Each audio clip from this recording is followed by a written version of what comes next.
All right. Ooh, nice. Yeah. All right. We're live for the Titans and Steelers game.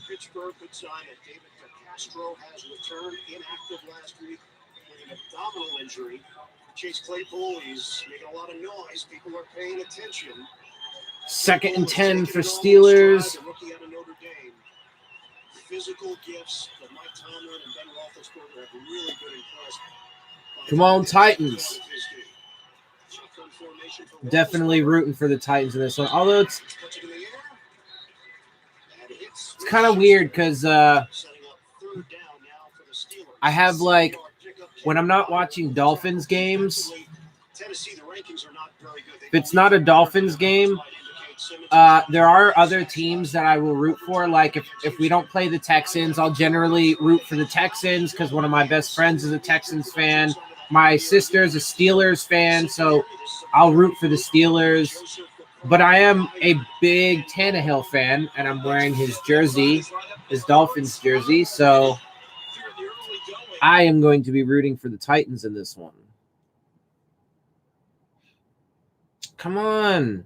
Steelers trying to convert. Roethlisberger throws and he's got first down and more. Walking the tightrope. It's Deontay Johnson. So Johnson is back in. I gotta watch this bitch on my phone though, apparently, because goddamn NFL Sunday Ticket has that shit blacked out for some reason, which does not make any fucking sense. I live in Southern California, but a game between the team from Pittsburgh and the team from Tennessee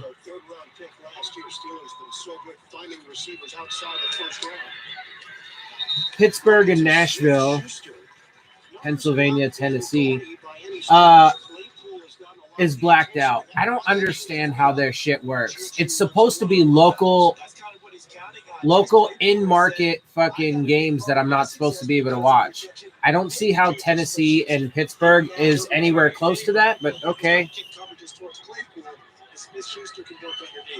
6 yards through the air. Line of scrimmage is now the Tennessee 48. So, by the way, the NFL now has its first player who's out for the year due to COVID. It's a Jacksonville running back is out for the year. Raquel Armstead, because he's been hospitalized twice now because of COVID issues. I told you, bro, I hope the dude's going to be all right. But somebody's going to die from this shit. Somebody connected to the NFL is going to die from COVID because they keep fucking pushing the issue. They keep taking risks with people's lives, and they don't actually care to do anything about it except for impose fucking penalties that aren't going to solve the problem. Like they fined the Tennessee Titans $350,000, and they might apparently what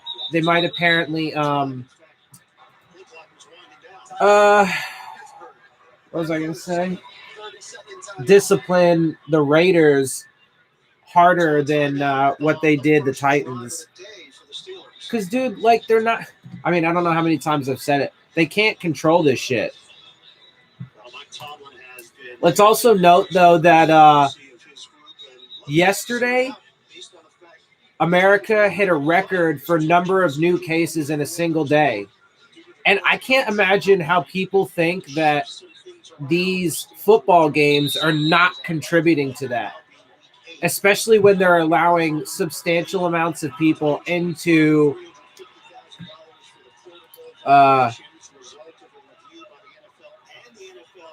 stadiums. Fans.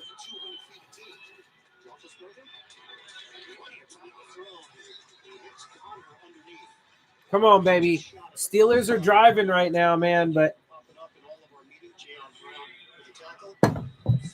although honestly, I really can't hate if either of these teams win. For me, it's not really for me it's kind of a win-win either way. If either of these teams win, I'm I'm all right with it because I don't have a personal stake in it, right? So, although I am rooting for the Titans, just because I want to see Tannehill continue to fucking. I mean, you can't. It's impossible. It's impossible to expect him to go the Titans to go undefeated all season. But they're undefeated right now. So are the Steelers. So one of these teams is going to end up losing their first game, unless they tie. But hopefully not. So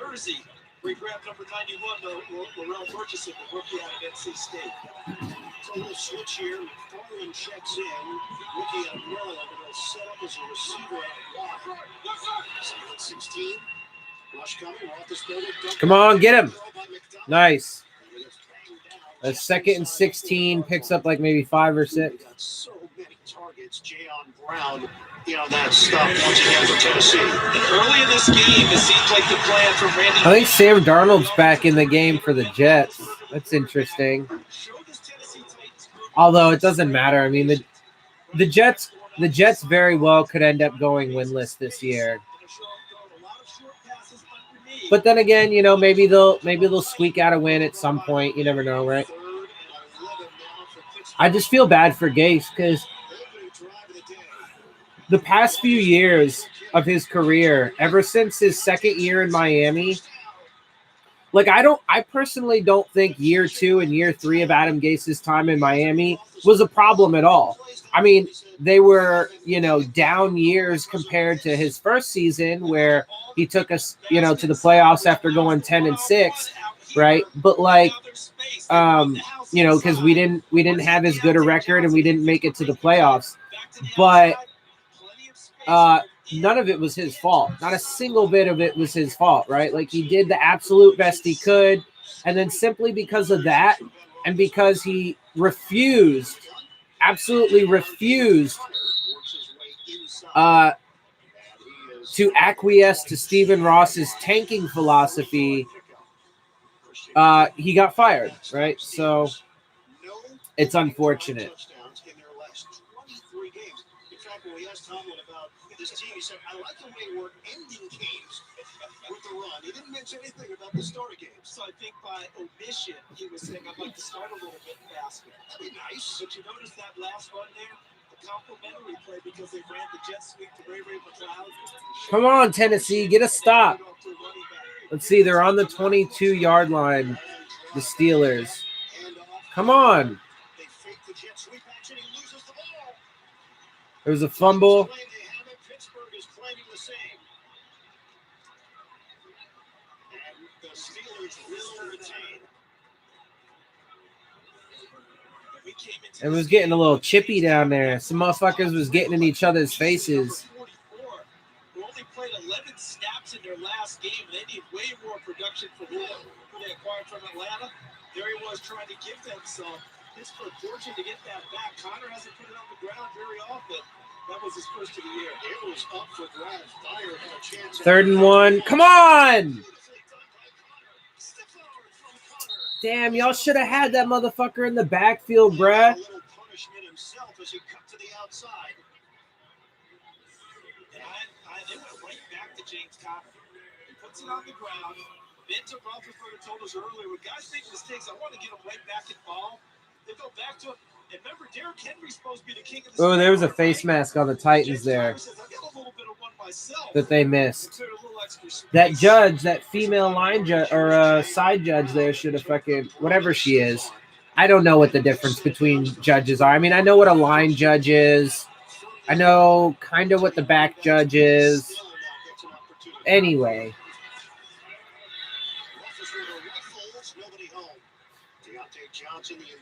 Come on, Tennessee. 2nd and 10, baby. They can still get a first down before a fucking touchdown.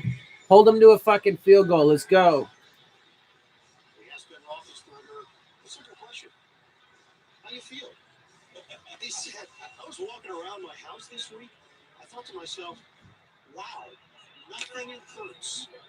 He said, that's nice, and that's not the norm. Are you saying when Ben was 8 years old, you didn't ask him that? Usually, it's it's a bumps and bruises. Second down and 10 from Pittsburgh. Looking to strike first. Come on, come on. Catches made. Damn, bro, tackle. They come up short of the goal line. Kenny Vaccaro with the stop. Ebron's numbers have not been large either, but Ben Roethlisberger said he asked him about it. He said, man, I'm having the most fun I've ever had just because how multiple this offense is. He'll have more fun if he continues to get the ball like this. Deontay Johnson did a nice job clearing out for him. And Come on. Get a stop. Ooh. Steelers believe they got enough for the first down. No, I don't think they did. I think they got that stop, baby. Come on. They definitely didn't get the touchdown. First down? I don't think so.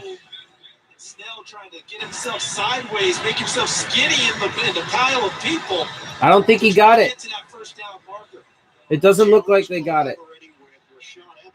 That better be fourth down, bro. That looks like a straight fourth down. First and goal? Nah, bullshit. Nah, bullshit. Man, they gave him a good-ass spot. And like I said, I don't really actually care. Like, I'd be all right with either one of these teams winning, but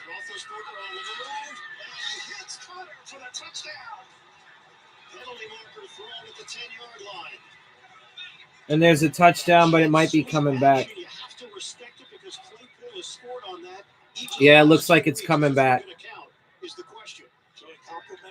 James Conner already knows it's coming back.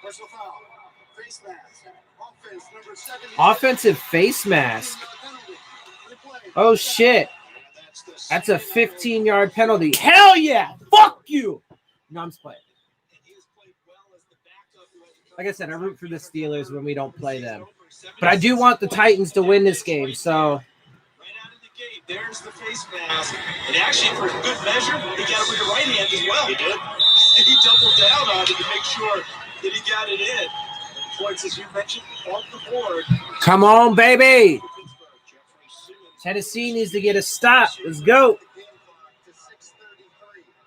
6:33. Thank you. You're welcome. Tack on 3 seconds. First and goal for Pittsburgh, but back it up now to the 16-yard line. First and goal from the 16. So they got 16 yards to go to get a fucking score. Come on, Tennessee. Get a stop, baby. Let's go. Come on, come on, come on. Get some pressure. Get him, get him, get him. Oh, come on. I mean, bruh. Like, that was fucking. Afterwards, now some choice words for Jeffrey Simmons. And he just relayed. I mean, what are you going to say, though, Ben? Like, come on, bruh. Many might think that's just a desperation play, but Eric Ebron was seeing Ben Roethlisberger the entire time, and Roethlisberger knew it, so he knew he could take a chance to make that backhanded play, and there's Ben not happy about how he was slammed to the turf. Oh, shut up, Ben. I'm sorry, bruh, but if you're going to be upset about getting – look, dude, these quarterbacks nowadays, a lot of them are just fucking – that was a really tight fucking – a really tight throw. Steelers just fucking scored. But, yeah, dude, like, I'm sorry, fucking Ben. If you're going to be fucking sore because you got fucking tackled, man, that was such good coverage, too.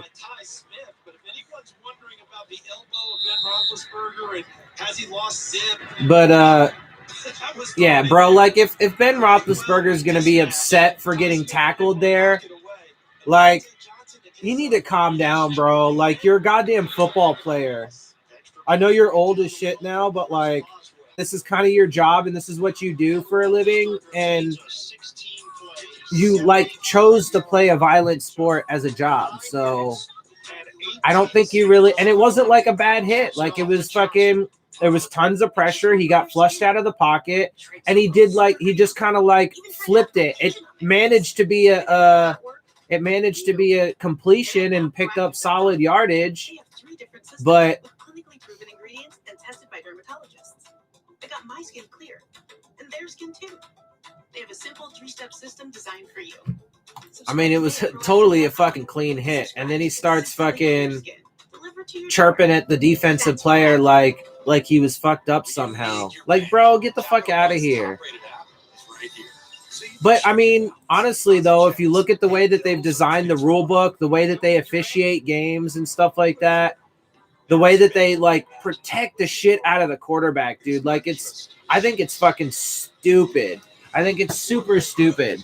Like I understand trying to make the game safe, but it's been proven that some of the rules, like not landing on the quarterback with your full weight, which is the literal dumbest rule that could ever possibly exist. So you're going to tell football players who are doing things literally in seconds, right? Making fucking split-second decisions and so on and so forth. You're telling these defensive football players that they can't land their body weight on the person that they are tackling simply because he's the quarterback.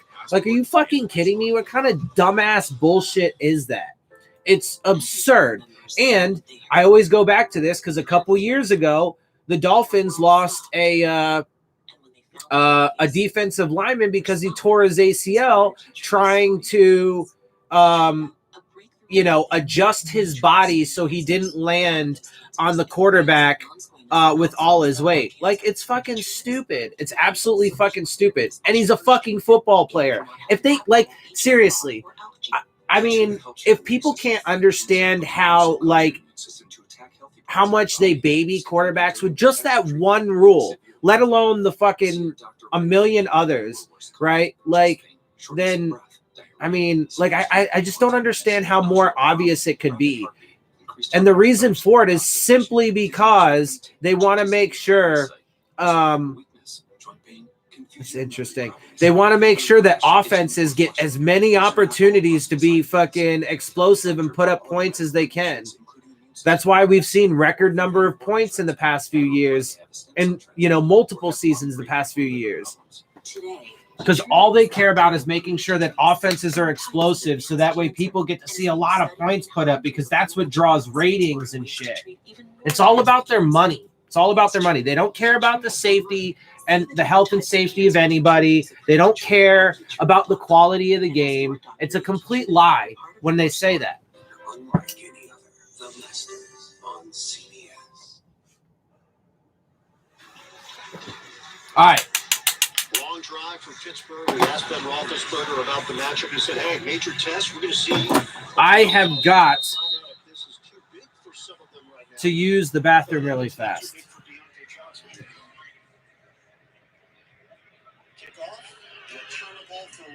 All right. I will be right back.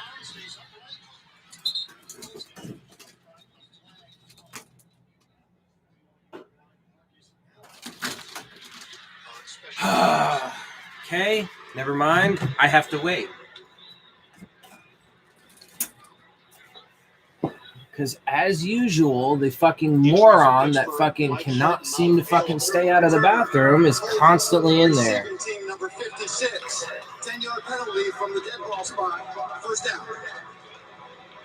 So you go back to the touchdown. Juju Smith-Schuster was all the way to the right. Eric Ebron was there, but the matchup was here. Deontay Johnson against Ty Smith. And any press coverage on this drive that Deontay Johnson had, Ben Roethlisberger went to him. He's been worried about his relationship with Roethlisberger. Worry no more. They're starting to find a connection. So back it up. 15-yard line. That's where Tennessee will open up. Number 2 offense in the NFL. Derrick Henry is coming off a huge game. Flag thrown after the 5-yard pickup, steamrolling. Knocked out by Robert Spillane. Holding. Offense number 81. Come on, Tennessee. Don't start yourselves backing up already, man. Come on, holding call. All right, I'll be right back.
from the All right. Makes one man miss.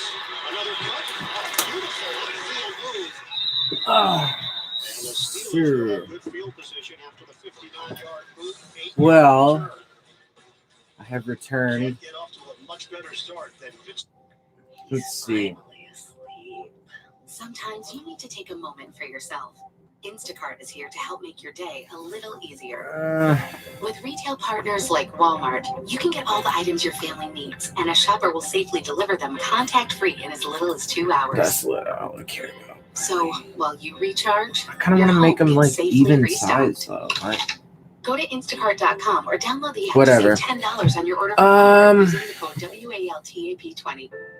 Everyone remembers the moment they heard Well, you have cancer. How their world stopped, and when they found a way to face it.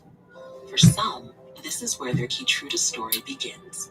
Keytruda, a breakthrough immunotherapy that may treat certain cancers. One of those cancers is advanced non-squamous, non-small cell lung cancer, where Keytruda is approved to be used with certain chemotherapies as your first treatment if you do not have an abnormal EGFR or ALK gene.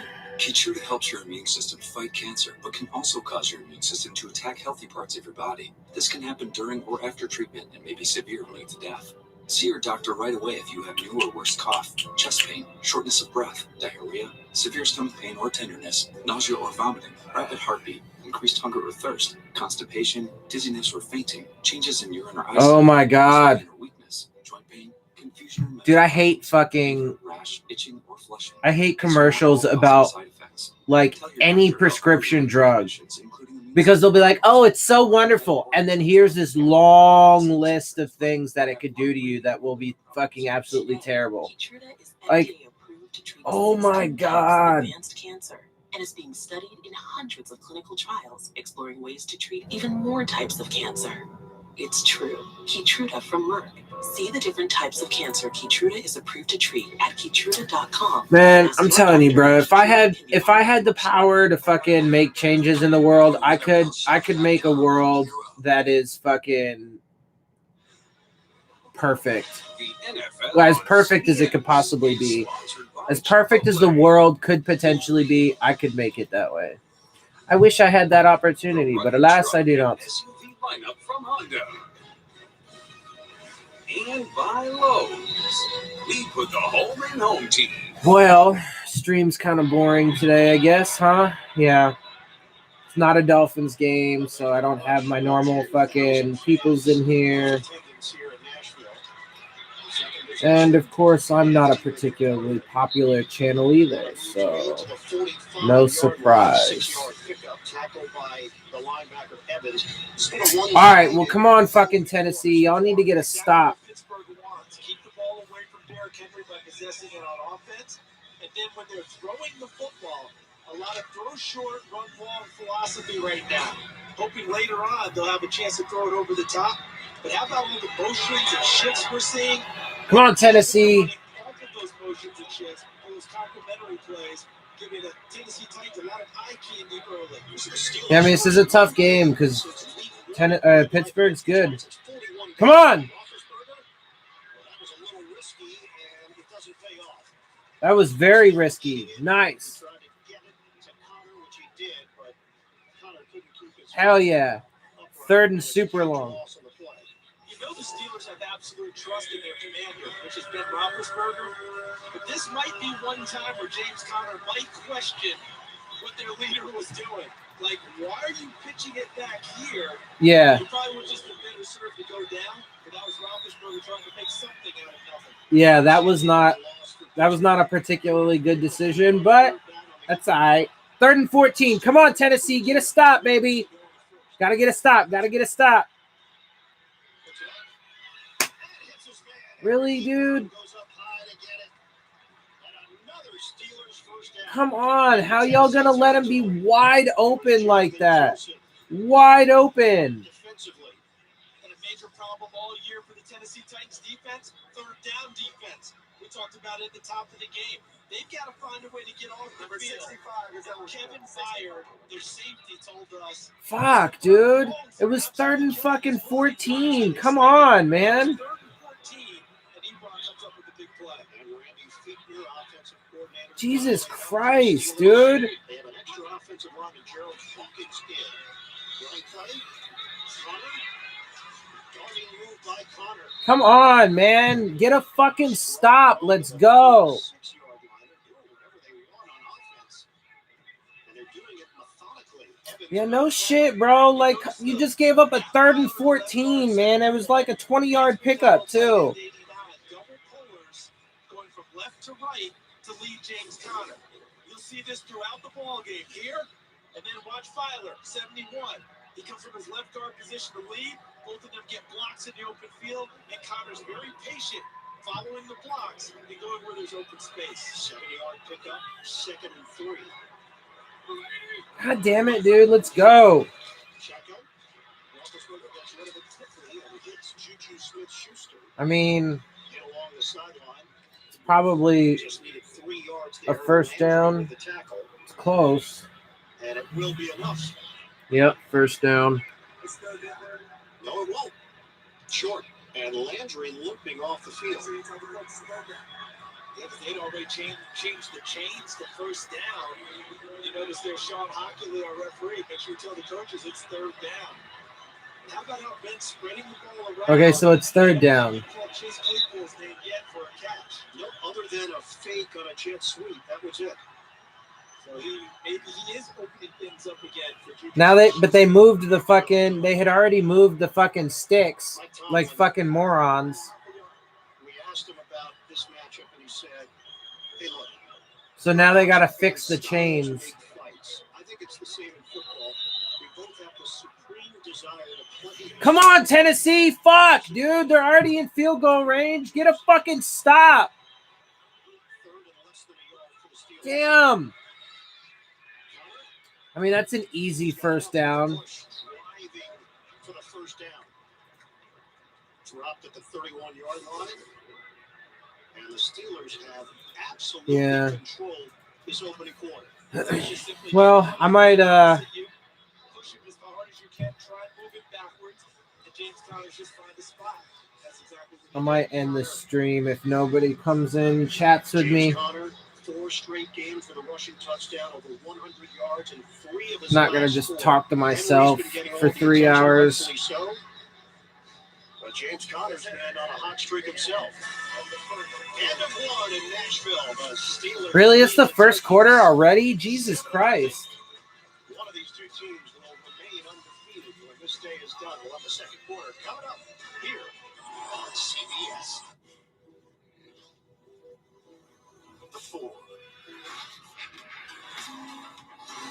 Unrivaled design meets pure power.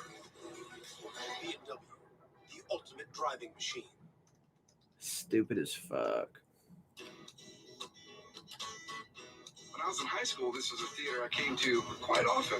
Well, your friends, they think The support we've had over the last 2 months has been amazing. It's not just a work environment. Everyone here is family.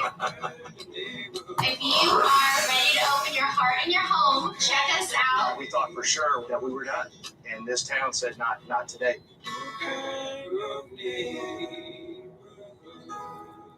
Dude, I'm so tired of these fucking... I'm so tired of, like, commercials with, like, Google and, like, insurance companies and shit like that, and, like, credit card companies being like, oh, my God, we really need to care about small businesses so much because small businesses are so important.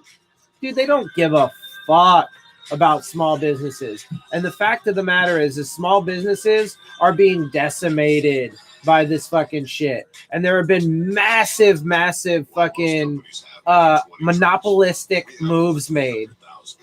Not just the merger of like big companies, but also fucking all of these fucking small businesses that are going out are just getting absorbed up by fucking all these, you know, big corporations and shit. And fill our heads with all kinds of truck-like stuff nobody but us thinks about. All so you don't have to ever again. That's how we deliver confidence. And ski. CBS Sports HQ. Your free, always on Sports News Network.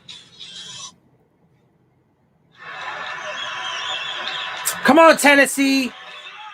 Pittsburgh Steelers, 8 first downs in the opening quarter. The Titans have 1 yard of offense. We start the second quarter, the 23rd offensive play. Come on.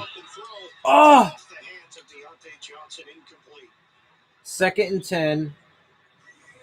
That was a drop pass by Deontay Johnson. Was trying to set up in a certain spot. Ben brought him inside a little bit farther so he had to reach. They didn't follow it all the way in. That's a catchable ball. And he's fortunate that it went over the head of Jonathan Joseph. No, it also was not in those first quarter stats. 3rd downs. Remember we talked about Tennessee needing to be better on 3rd down on defense? Pittsburgh 6 of 6 on 3rd down on offense in this game so far. Fuck, dude. 6 of 6 on 3rd down for the Steelers. Oh!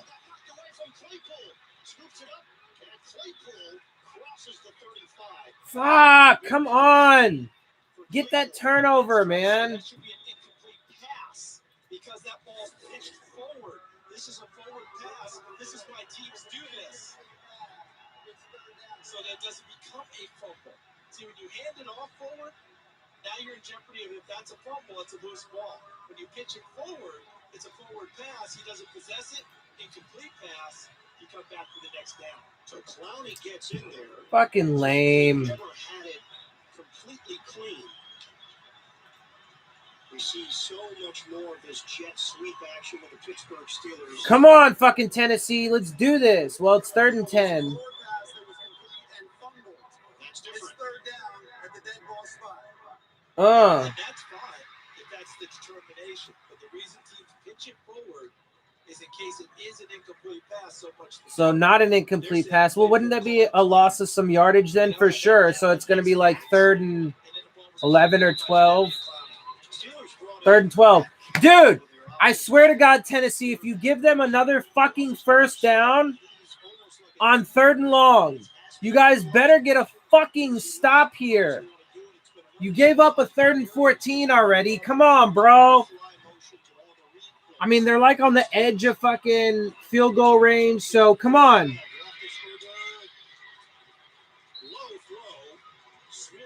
Oh, my God.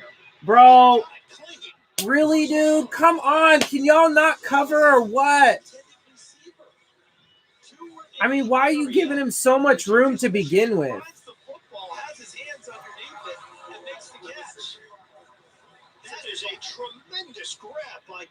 I mean, that was definitely a beautiful catch and everything, but fuck, dude, come on, Tennessee. You literally on this drive, you gave up a 3rd and 14 and now just a 3rd and 12. Like, what do you, they're 7 of 7 on 3rd downs. Like, what are you guys doing?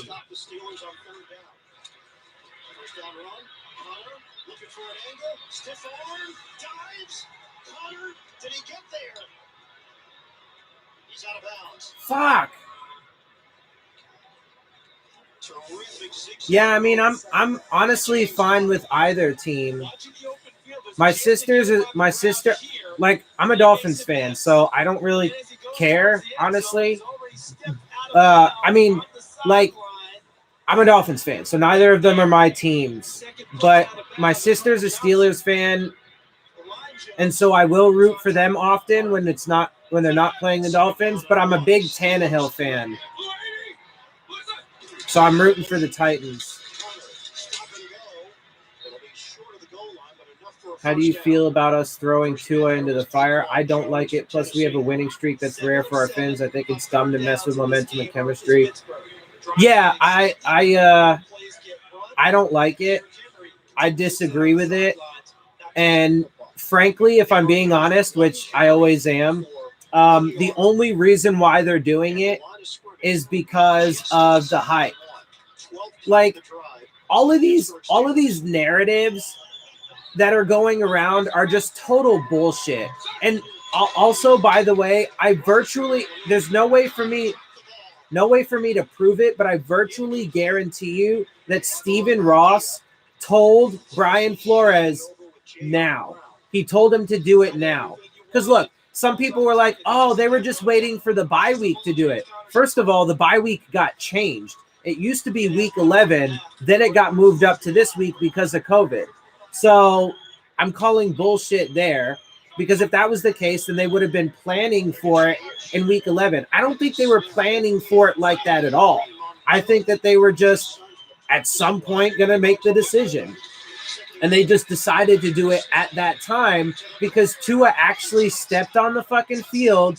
The crowd went fucking wild. The media went fucking wild. And I virtually guarantee you Stephen Ross said something to fucking Flores or to Greer or to somebody and was like, put Tua in the game. And look, man, you know, I read an article last night. Where was it? I think it was like a Yahoo article. Anyway, it was some article, and like every single point that the dude made, in the article was absurd to say that, they're just fucking, this was the plan the entire time. And, it doesn't matter that, Fitz is doing well and blah, blah, blah, because the headline to the article was something along the lines, I'm paraphrasing here, but it was something along the lines of like, the Dolphins are not deciding between going to the play or playing for the playoffs and letting their, rookie quarterback spread his wings. They're not making a decision between those two things. It's the same thing. They're going to go to the playoffs with Tua. And like the dude's writing the article as if like he's going to go out there and he's just absolutely going to be perfect. And we're just going to like win the rest of our games and like blah, blah, blah. Like it's absurd. I wanted to, I don't even know if I'm going to be able to fucking find the article, but I did want to do a video on the article. I should have saved it somehow or whatever. But I did want to do an article and go through it because I wanted to point out specifically the things he said because I can't think of like any of them off the top of my head right now. Let me see. Trying so many times, so many different places, so many different avenues, and there's always that question in your mind, like, oh, will work again. I couldn't find the job. Then somebody introduced me to the need. I was home when I got the job offer. I was excited. I was like, oh wow, like, I got the job. Oh yeah, it came from, that's what it was. It came from The Ringer. I have it. Here's the article. So the article says, nobody gives the Dolphins a better chance to make the playoffs than Tua Tagovailoa. But why do you think that's the case? Look, I agree that Tua has a lot of upside. I agree that he's an exceptionally skilled player. That's not the problem, right? The first problem, the biggest problem that you have with Tua is his injury history. The dude is massively injury prone, right? So first and foremost, he comes into the NFL already undersized for a quarterback, right? He's a slightly small-sized quarterback in stature and, build and whatever, right? But then he has a significant injury history. He's had surgery on both ankles. He's had the fucking hip, right? Among a handful of, or, a couple of other injuries as well. So you have that. And then it happens to also be during one of the most injury-riddled seasons that we've seen because of the fucked up offseason, et cetera, et cetera. So when you have injuries left and right, that's even less reason to take a chance with your injury-prone quarterback. He's also left-handed, which is going to take a while for this team to get used to. These receivers are going to have to get used to it. Now, they do have the bye week and so on, but they can't practice this week, right? So they only have next week to practice. They're only going to have the 1 week to practice. And technically, they're not even allowed to do like throwing sessions on their own because of the COVID restrictions, right? So, and the idea that he's not going to have rookie mistakes or that he's not going to have fucking issues is ridiculous. I mean, there's so much, bro. Like, there's so many reasons. Also, again, like you mentioned, I mean, Fitz is doing fine. He's playing just fine. we're winning games, most notably because we're one of the more healthy teams in the league. I mean, it just, none of it, not a single bit of it makes sense unless you put it in the context that it's all just because of the hype. It's just but we'll see, man. And also, then you add in the fact that the team that we're going to be playing for his very first start is the goddamn Rams, dude, with Aaron Donald and Jalen Ramsey. Like, I mean, are you kidding me? Really? That's the fucking matchup that you wanna give them in his first start? Why? Like, that's an absurd thing to do. I don't know. I think it's absolutely crazy. I don't know how it's gonna go, bro. Like, I'm gonna watch the and I'm planning to do a live stream for the Rams Bears game tomorrow night. The Rams and Bears play, because I want to do a bit of a scouting report. Nice. Come on, Tannehill. I mean, Titans, y'all need to fucking move this. Let's go. Y'all need to get some points. But anyway, what was I going to say? So I intend to do a live stream for the game tomorrow because I'm going to do a scouting report, and I want to see how the Rams do, because they're going to have a tough matchup. The Bears, I think, are 4-1 or something like that. 5-1, maybe, something like that. And they've been playing really good as well. I don't know what their injury situation is like. Maybe they also happen to be one of the healthier teams in the league. But anyway, and let's also add, though, that the Dolphins are actually starting to have some injuries. I mean, we've had some pretty big ones, actually, recently. But even with those, we're still one of the healthier teams in the league. Yeah, I don't agree with it. Anyway, I do have this article. I'm gonna I think I will make a video where I go through this so I can read this shit, because this, like, literally, dude, this motherfucker made little to no fucking sense in this article of why it's such a wonderful idea that they're going to be playing Tua, and Tua's going to be the one to fucking lead them to the playoffs.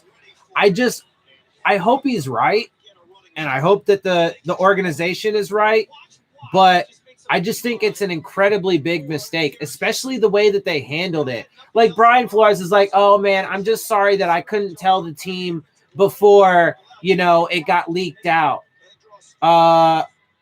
Well, first of all, you kind of have that power. You're the head coach, right? So that decision has to come from you.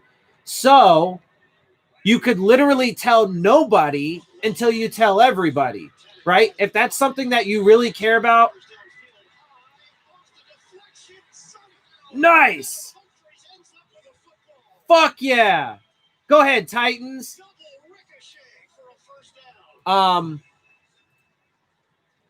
I mean, like, Brian Flores is just full of shit, right? Like he said, there was a quote from him. I'm paraphrasing a little bit, but there was a quote from him after the 49ers game of why he didn't put Tua in for garbage time. Because he was like, well, what's the point when he's just going to hand the ball off a couple times? But then he literally did it against the Jets the very next game. And then when, Brian Flores said, oh, I don't want to rush them along because they're like my kids, the players, and I wouldn't want my kid's coach to rush him along. But now he's the starter. I mean, it's just total fucking bullshit, bro. Like, everything that comes out of that dude's mouth is fucking total bullshit. But anyway, yeah, the way that they fucking handle it. So, he could have literally told absolutely nobody if he cared that much about it to be able to tell his team entirely, because that is massive news. So you have to expect if you tell somebody, it's going to get out. Now, there was also reports that they were supposedly looking for the person who leaked it and, possibly will impose some sort of discipline. But it looks like that Tua was the one that was told and probably fucking mentioned it to somebody else. And maybe that somebody else was the one that told, the media or whatever. But the initial leak would have come from Tua if that was the case. I don't know that that's the case. That's just some shit that I heard or whatever. So I'm not sure. But, like, the way that they handled it is just a disaster. And if they go out and if they play the Rams next week and Tua does not play well and he has rookie mistakes and like, you know, if he doesn't have any touchdowns but throws an interception or two and his stat line's not good and the Dolphins, you know, get beat, and if they don't, you know, especially if they get beat pretty bad, I mean, it's gonna be a fucking disaster. It's going to be a fucking disaster, bro. I'm telling you. And the idea that there are no players in this Dolphins locker room that are kind of like, yo, what the fuck? What the fuck did, you know? Like, I just can't find that. I can't find that to be the case. It seems unimaginable. Anyway. Boxing earlier on, how styles make the fight. That's what we have here. Derrick Henry realizes he's going to take some blows along the way. He's going to take some punches, but he figures if he just... All right, Tennessee is in the red zone, baby, and they are one of the best red zone teams in the league. I'm pretty sure they are the best red zone offense in the league. 2nd and goal, though. Come on. They're 7 yards out, or 8 yards out, excuse me. Come on, baby. Oh!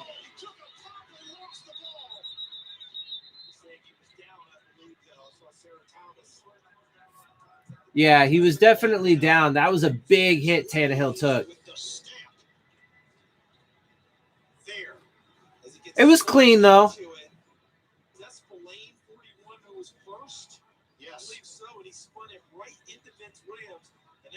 Yeah. Well, Tennessee recovered the ball. It was clearly recovered by Tennessee. So they're at the 5-yard line. 3rd down. Come on, Tennessee. Come on. Yes. There we go, baby. That's what I'm talking about. Right back in this.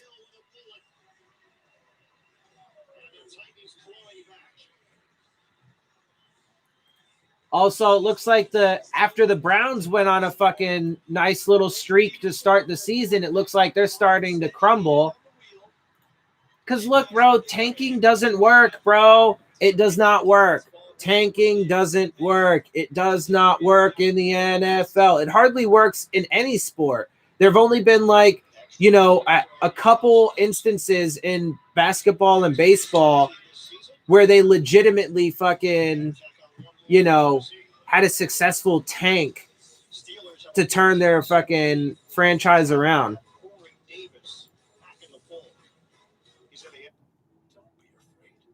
This Halloween will be just like last. We'll buy tons of Reese's cups for the youngins. And eat them all ourselves. Reese's. Like, even that commercial, bro, that Reese's commercial. Like, I hate it because, one, I hate capitalism and everything that has to do with it, but also because what the message in that commercial, we're going to buy a ton of Reese's for the little ones, and then we're going to eat them all ourselves. Because, like, we just love to perpetuate being evil to each other. Like, God, fucking people suck, dude. But I've accepted the fact. I've accepted the fact that the human race is doomed. We are absolutely doomed for fucking extinction because, well, numerous reasons, but anyways. Because with fidelity, that the only direction you're moving is forward.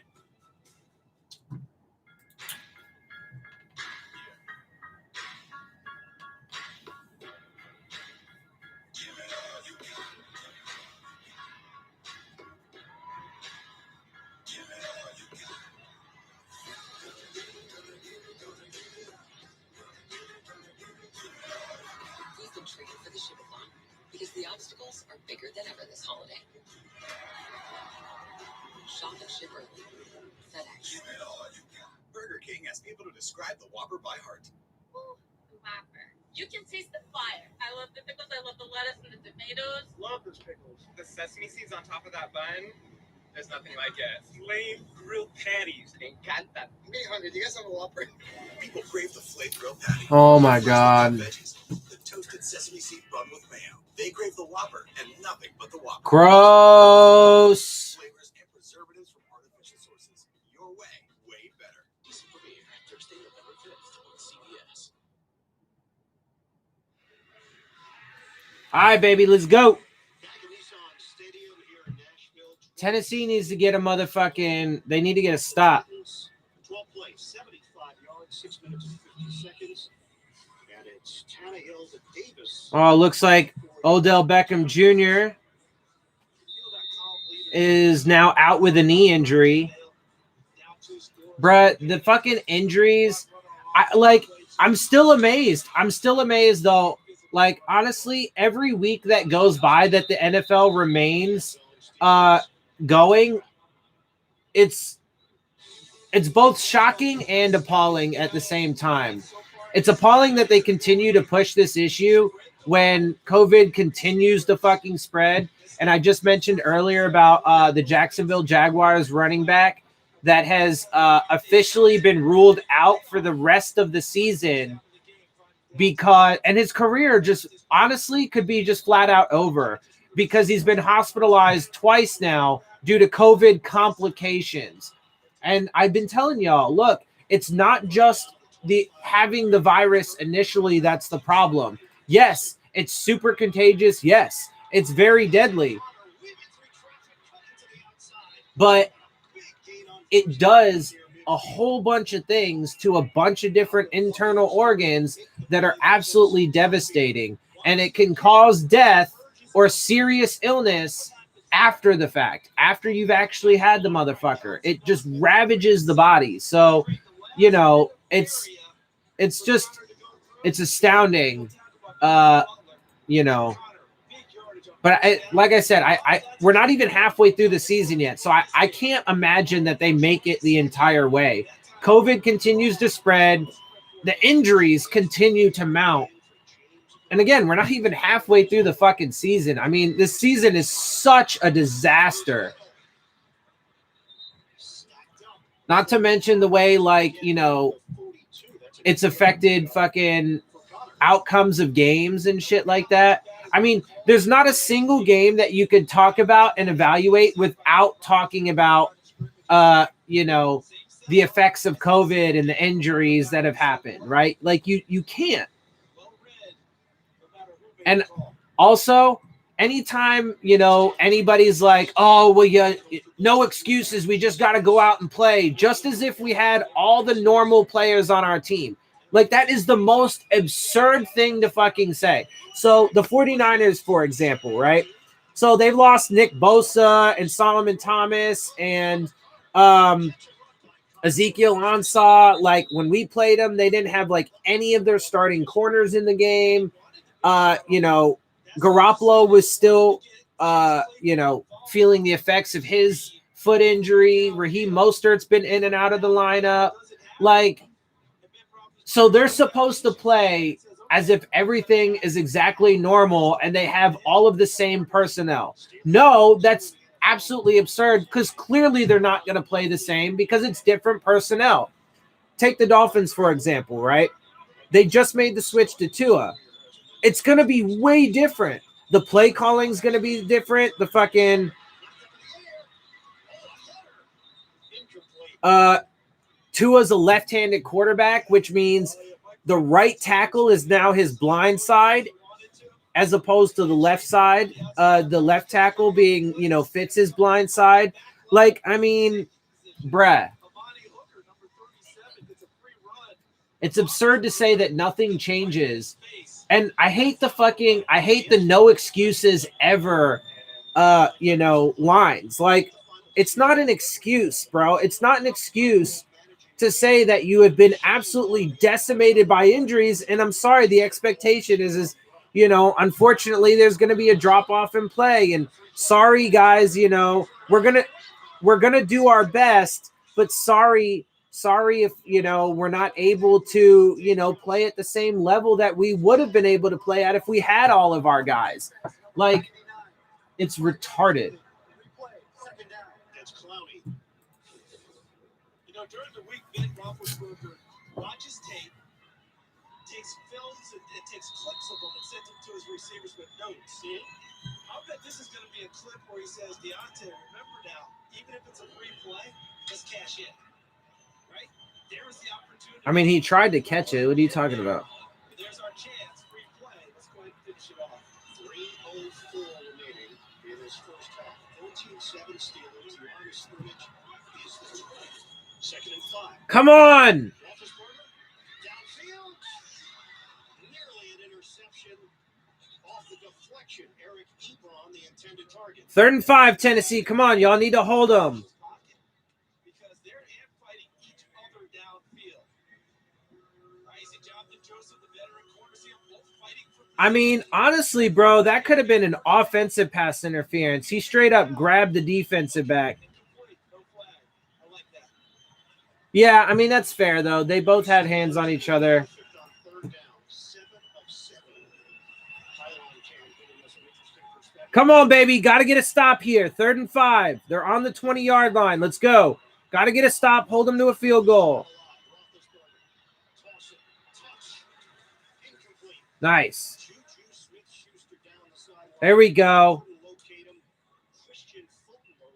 Now you're going in the right direction. You're starting to go in the right fucking direction. You guys went and got a touchdown on your last drive. Instead of allowing them to get a touchdown like they did on their previous 2 drives, you're going to hold them to a field goal attempt.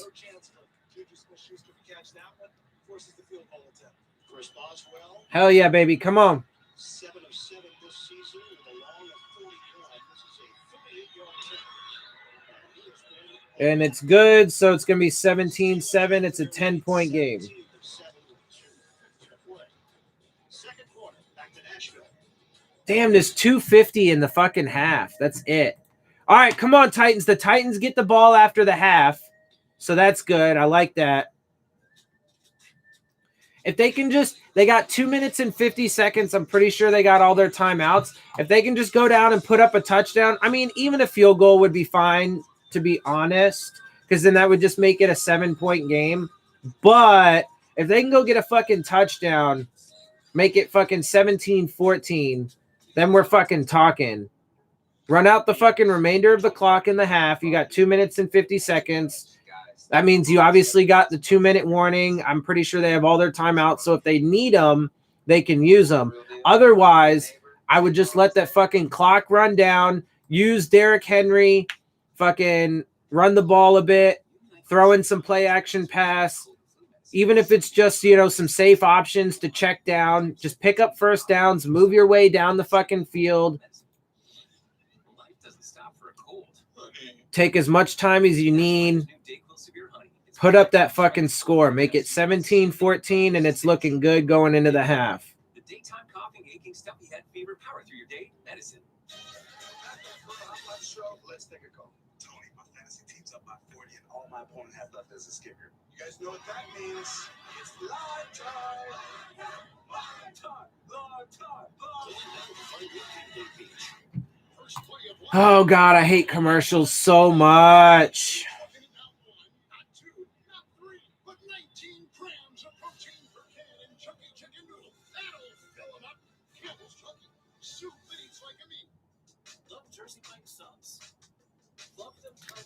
What kind of dumbass fucking... God, I hate commercials so much. They're yours for the sharing. Jersey Mike's. Be a sub above. While most companies have maybe 20 trucks, we have over 300,000. Some people say we're truck nerds. That's cool. We can pinpoint a faulty sensor from across the continent.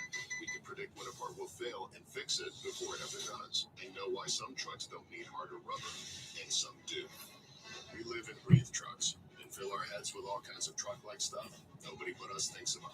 All so you don't have to. Never again. That is how we deliver confidence. Awesome. Let's fuck off with these commercials and get back to the goddamn game, you fucking bitches. Tonight, the CBS Sunday Night Movies start Halloween week with Scream and a very special host. Drew Barrymore will also be live on Twitter during the show. That's tonight on the CBS Sunday night. Ooh, Drew Barrymore is going to be live on Twitter for this fucking Scream special tonight. Oh!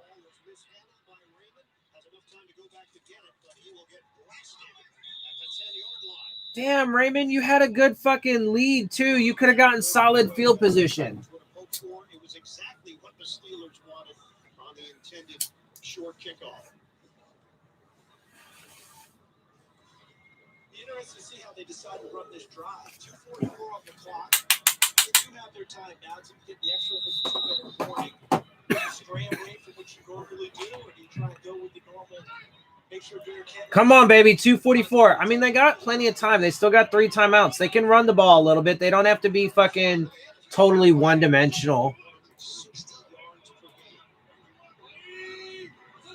Come on!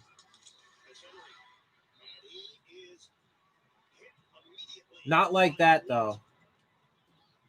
Not losing fucking 4 whatever yards. Get into the backfield as he slips right past the right tackle, Dennis Kelly, number 71, to take down Derrick Henry. One other thing that Pittsburgh's doing, they're taking Bud Dupree, the other outside linebacker, number 48, and oftentimes positioning him in the middle of the field, almost as an extra linebacker. Feels almost as if he's spying on Derrick Henry, trying to get him before he gets going. Come on! 2nd and 14.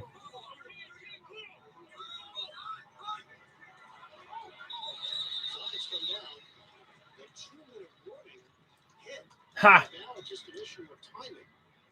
Did that hit before he jumped?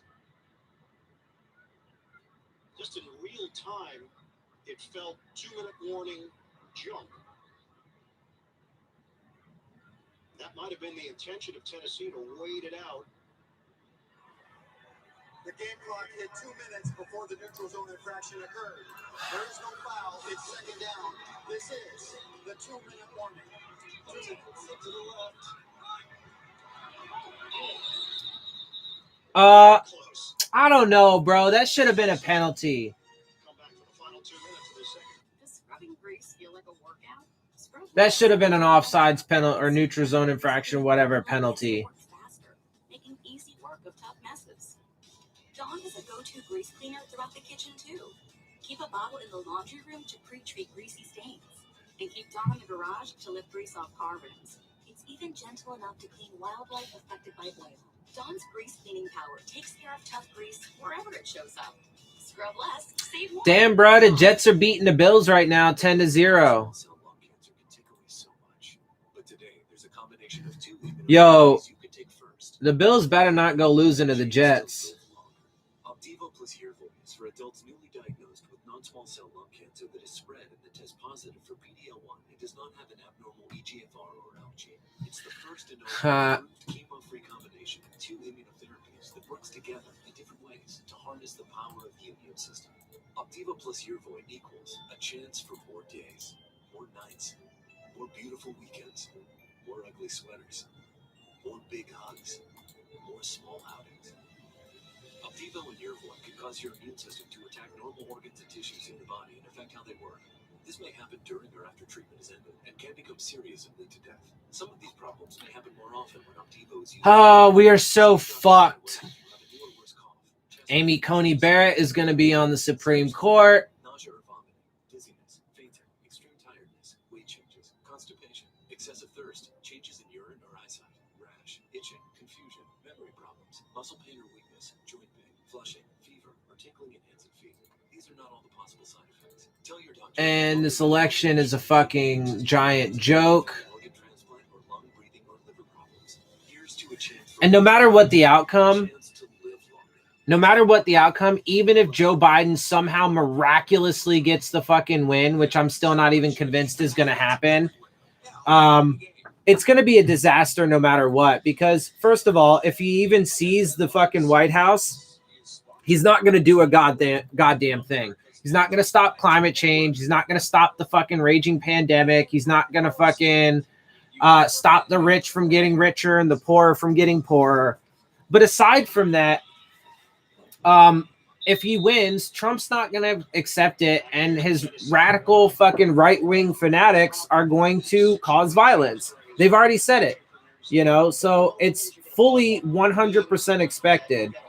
And then if Trump wins or just stays in office because he refuses to leave, I mean, obvious disaster there. So it's, look, bro,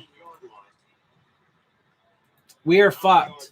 This country and the world are fucked. Steelers will use one of their 2 remaining timeouts.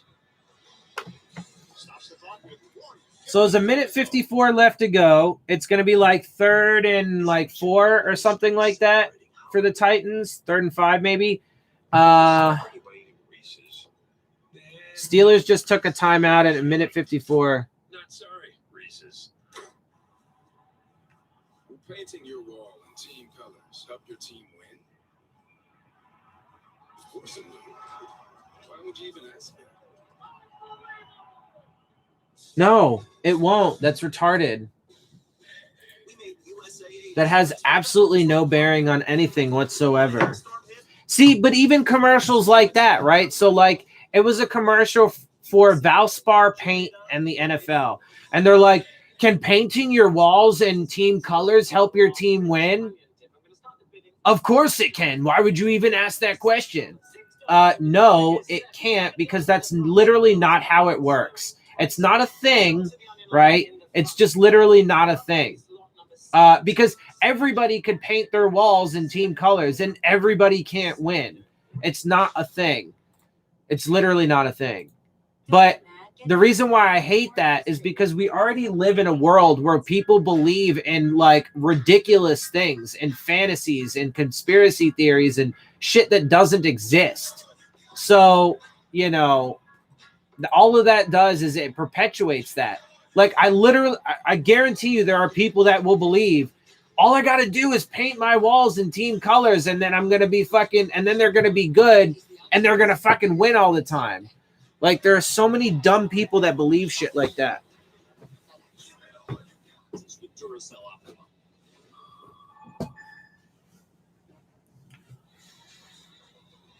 On CBS is sponsored by Pepsi. Made for football. Watching. Anyway, looks like Stephon Diggs is a little banged up now. He's walking off the field after getting up slow. Dude, I'm telling you, bro, the season's, it can't survive. The season just can't survive, man. There are too many people being lost to injury and to fucking 3rd and 5. Come on, Tennessee, at least pick up this first.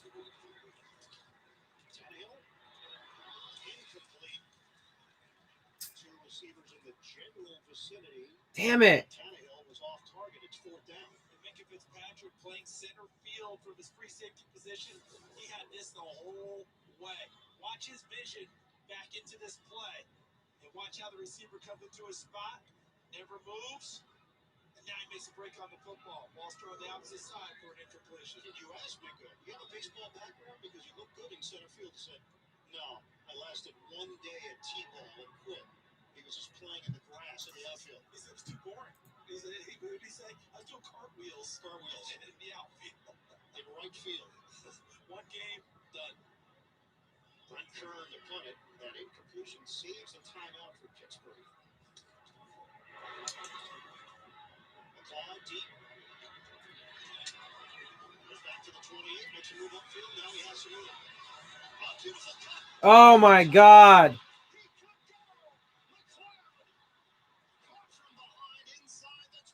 Wow.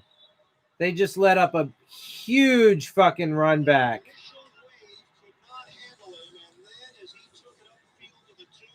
I mean, that was a beautiful fucking set of moves there, but fuck, Tennessee, come on. I mean, that probably should have been a penalty on the Titans, though, because he just straight up grabbed him by the fucking helmet and pulled him down. The punter did. I think it was the punter. No, not the punter. And then coming back with a great hustle to get him on the ground, Amani Hooker. Damn, bro. Pin the Titans back and change the whole complexion of the final minutes of the second quarter. Give us to Connor. Takes a hard hit and he's ridden down at the 15-yard line. Come on, Tennessee. Y'all got to fucking do something, bro. Raymond mishandled that kickoff. So you add in the fact that it was good coverage, you mishandle it, give up the extra yardage that the defense does its job. Your eyes are halftime reporters coming up. JB and company back in New York. Scores and highlights all coming up. Verizon halftime report. They're treating Claypool like the number one receiver. Malcolm Butler's coming over and following him everywhere he goes. Second and 8. On the catch and run for Johnson. And he darts out of bounds. He is short of a first down, but he's 57 seconds left. to wrestle him down. Remember after Claypool had that big game against Philadelphia, 4 total touchdowns? Ben Roethlisberger texted him after the game and said, "You realize now you're no longer an unknown. They're going to come for you." We're seeing that in this ball game with Malcolm Butler traveling with Chase Claypool to cover him wherever he goes. Third down and 2. Come on, baby. You guys got to get a stop, bro. You cannot let them put up a touchdown and make this 24 to fucking 7. Oh, Jesus. I mean, it was too easy, bro. That was just way too easy.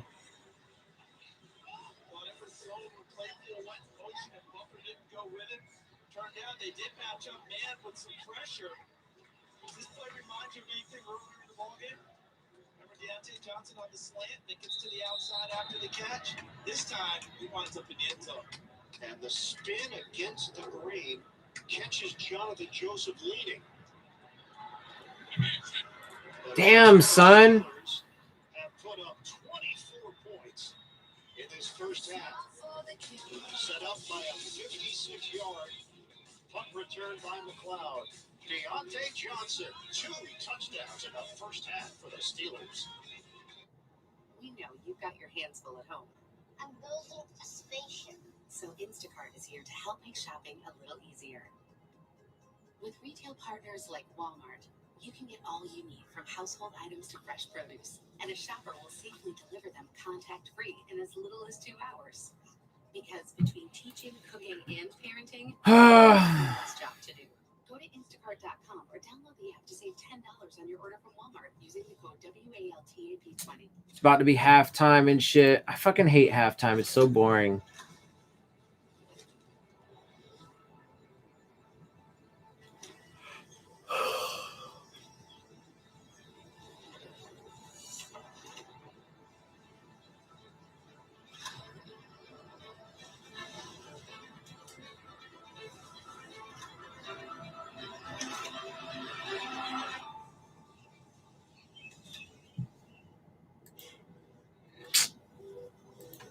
The 4.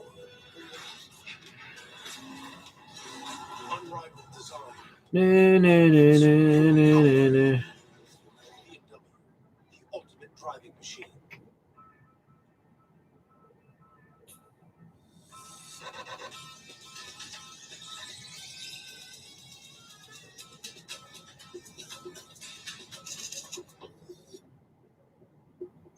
Can't believe it. What? We don't have a house that's haunted by Casper.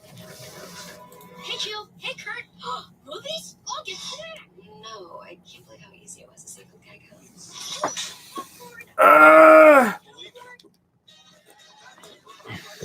take a call. Tony, my fantasy team's up by 40 and all my opponent has left is a kicker. You guys know what that means? It's live time. Live time. Live time. Live time. Oh, my Lord. New NyQuil Severe Honey is maximum strength cold and flu medicine with soothing, honeylicious taste. NyQuil Honey, the nighttime sniffling, sneezing, coughing, aching, stuffy head, fever, best sleep with a cold medicine. Life doesn't stop for a cold. Honey. That's why there's new DayQuil Severe Honey. It's maximum strength cold and flu medicine with a soothing, honeylicious taste. DayQuil Honey, the daytime coughing, aching, stuffy head, fever, power through your day medicine. See it for yourself. The president's not coming back.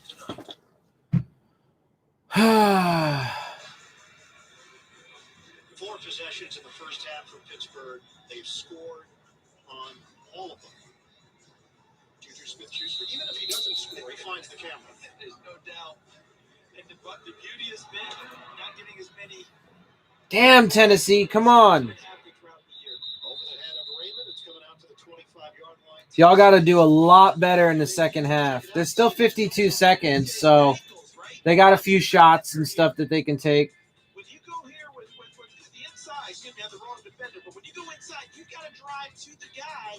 He's on the opposite side. He's on the upside of the receiver. That allows him to spin away and get back inside. Your angles to the ball carrier, to the receiver have to be exact. Otherwise, they make you pay. Tigers have scored 40 or more points in back-to-back games. First time they've done that since 1999. They went to the Super Bowl that year. They've been held to 7 here today. Tannehill feeds it underneath to Corey Davis. The Steelers give him a little bit of cushion, but he picks up only 4 yards on the play. Cameron Sutton with the tackle. Just so much depth on this Pittsburgh squad. They lose a major playmaker and Mike Hill to Sutton to step forward. Tannehill, deep ball, nobody home. He was looking for A.J. Brown on the sideline. T.J. Watt with the heat on Tannehill. It's a rough first half for the Titans. Report, JB, Phil, Nate, Boomer, Coach Coward. Week 7 scores, highlights, storylines, all coming up. I believe the Jets are beating the Bills. Yeah, I mean, it's 10-3 right now. But look, you know, crazy things can happen. And I know that the Bills have been having, you know, some injuries and stuff pile up too. So and those injuries can, you know, affect games. And also being 0-6 can affect, you know, games. Like a team doesn't want to go winless, you know, and then obviously division opponent, blah, blah, blah. Oh, and they just threw an interception, though. So Darnold just threw an interception.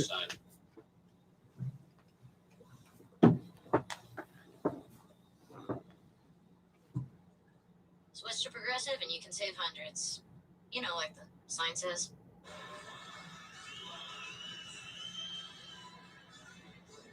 Titans come up short, facing a 4th and 3.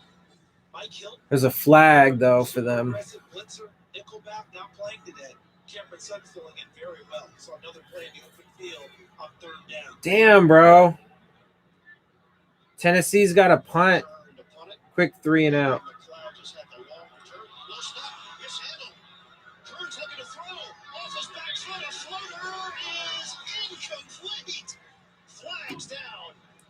Well, that was interesting. Has to be an illegal man downfield. Take your pick. Illegal man? Illegal men downfield. Is this one in a movie where they would start ticking off numbers? Kelly's on 55, 58.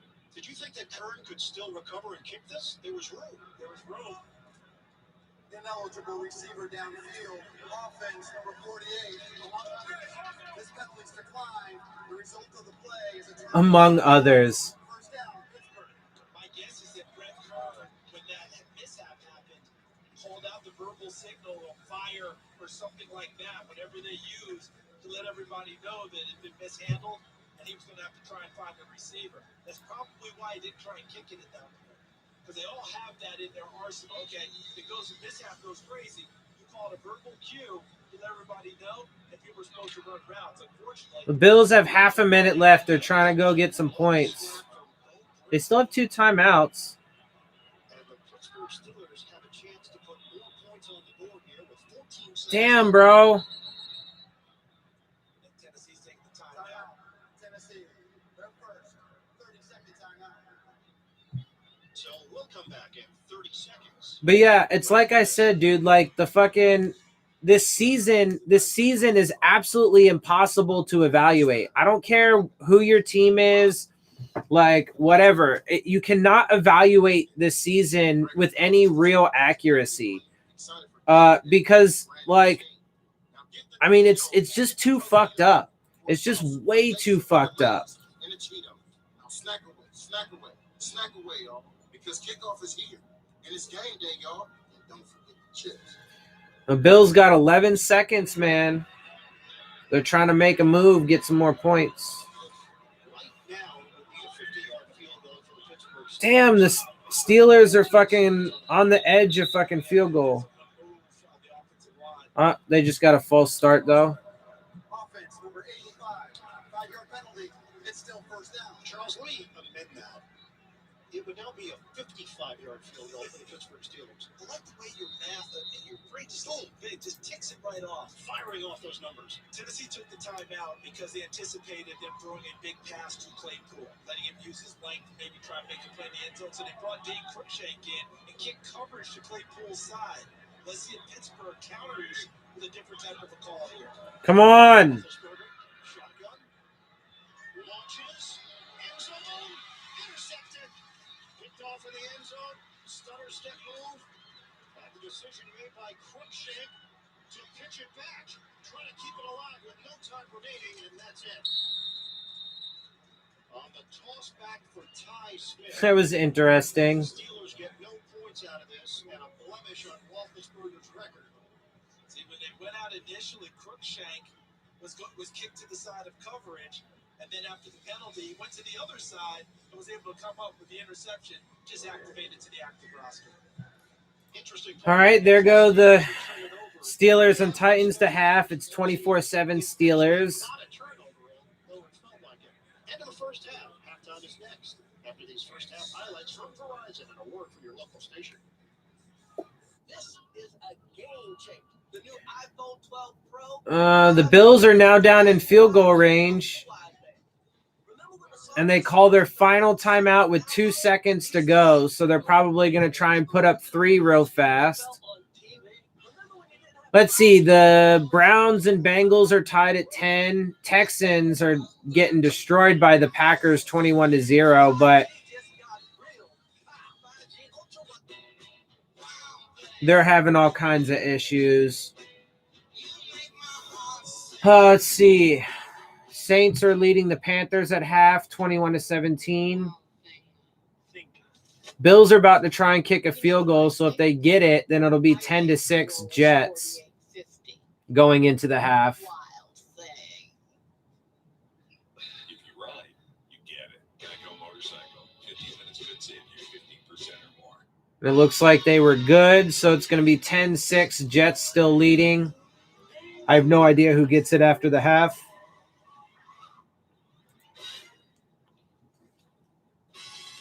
Washington football team is killing Dallas 22-3. I saw that they had Andy Dalton got sacked in the end zone. And the Falcons are beating Detroit 14-7. Bengals are now up 17-10. iPhone 12 and iPhone 12 Pro are here on Verizon 5G. This new iPhone plus Verizon 5G, Game changer. But yeah, look at the Browns, bro. I mean, they ran off, like 3 or 4 wins at the beginning of the season, and then they've been kind of falling apart since then. Now, get iPhone 12 on us when you switch. I want this. This is the 5G. Trouble in paradise. I told you, bro, like, so they had a really dominant game a couple games ago, right? Super dominant. And what was my commentary? What was it that I said then? I said, awesome, good for them, but it's about fucking time, right? Like, they're in like year 6 of their rebuild after having tanked, right? So, like, it's about goddamn fucking time. But, you know, I mean, they still got a long way to go. They're still not fucking...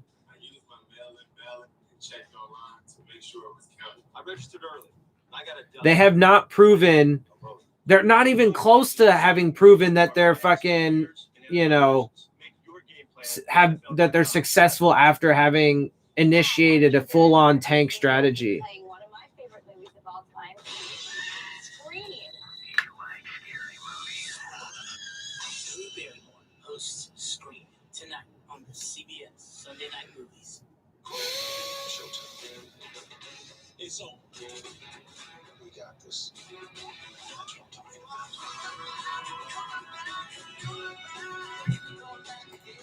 November 8th, only on CBS. Mm-hmm. So yeah, at halftime it is 17-10 Bengals over the Browns. And welcome back to our New York studio and the Verizon halftime report. iPhone 12 Pro with 5G meets Verizon 5G ultra wide brand. 5G just got real. JB back. Ultra wide band, not brand.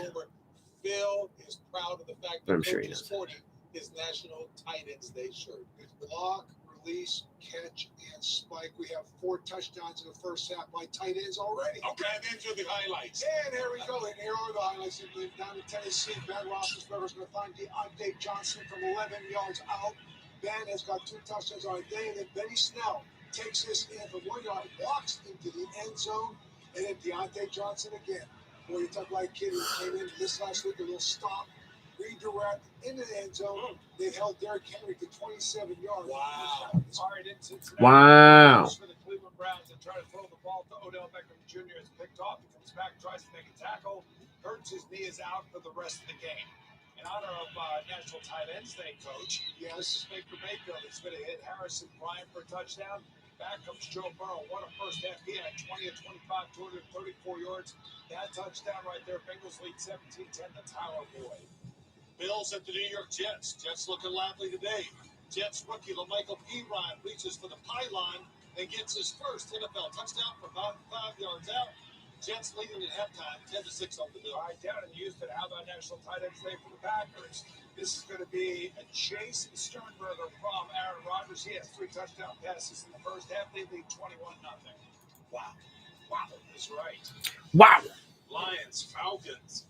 Matt Ryan, who was he looking for? Some say the number 1 wide receiver with the Falcons. Calvin Ridley, believe it or not, another touchdown for that young man. Falcons, they lead this one 14-7 just before half. We have Panthers, Saints, Drew Brees. National Tight Ends Day. There it is. Very good. Coach, the tight ends are balling out. Jared Cook for the 4-yard TD. We're feeling it. You're feeling it. We see you. We'll keep this thing going. Drew Brees dropping back. He finds the touchdown. The Saints, they're up 21-17. Yeah, you know what? I do. Dallas Cowboys at the Washington football team. Kyle Allen to Terry McLaurin. Wide open, deep down the field. Nice throw. 52 yards for the touchdown. 2-point conversion was no good. They led 15-3. Then, how about this? What is it today? National Tight Ends Day. That's it. Kyle Allen's along the top. National Tight Ends Day.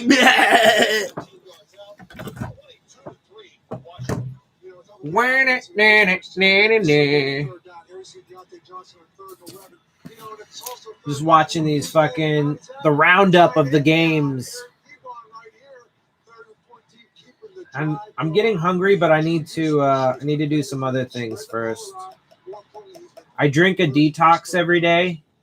I have a detox that I drink. And I'm supposed to take it. You know, it's a bunch of like vegetables and superfoods and berries and some fruits like strawberries and stuff. It's a bunch of that stuff that's, you know, in powder form. And I have a detox that I drink every day to detox my body. And I'm supposed to drink it on an empty stomach. So before I eat and shit for the day. So I usually start my day with that, and I'll take my vitamins, and then I'll have some food. You can see how close the coverage is on the wide receivers down the field for the Pittsburgh Steelers as well. Look at those total yards. Pittsburgh just dominating. You know, Pittsburgh, the offensive line, giving Ben time to go down the field, to pick up those long third downs. James Conner, every time he runs the football, he thinks it's the last run of his life. I mean, I've never seen anybody run any hard. Just total domination. Yeah, fucking Pittsburgh is killing it right now. Like I said, I mean, either way, I'm okay with the result because you know, I root for both of these teams when they're not playing the Dolphins. I am rooting for the Titans a little bit more because I really want Tannehill to finally start getting his fucking credit, man. I mean, that game against the Texans, he threw for over 350 yards, 4 touchdowns, and a comeback win in overtime to get it. And before that, he had to they were down, and he came back to tie the game to get it to go to overtime. Like, he's a great quarterback. He's a phenomenal quarterback, and I think it's time for him to get his fucking due. But the only way anybody's going to ever give him any respect is if he wins, right? Which I get, but that's not all of it, right? Like, when you're talking about evaluating the individual, I think it's absurd, especially at the quarterback position, to say that the only thing you should judge a quarterback on is whether or not his team wins. Because it's a team sport. He can't fucking do everything himself, right? So, like, it's not accurate to judge a quarterback simply on his win-loss record. You have to also judge his individual performance and then take into account other things. Like, how is the offensive line? Does he have any offensive weapons, right? How are the skill players around him? How's the defense? And that's why when you look at Tannehill's career, he did wonderful things for the Dolphins, starting in his rookie season, right? He had a fucking great rookie season. He still has Dolphins rookie records, right? So, like, and I seriously doubt Tua's going to break any of those, so, like, it's just ridiculous. It's absolutely ridiculous. There is literally no argument to say that Tannehill's a bad quarterback. Is he perfect? No. Is he, Aaron Rodgers or Tom Brady or Patrick Mahomes? No. But he doesn't need to be because he's fucking Ryan Tannehill and he's great. And I want this dude to get his fucking respect finally.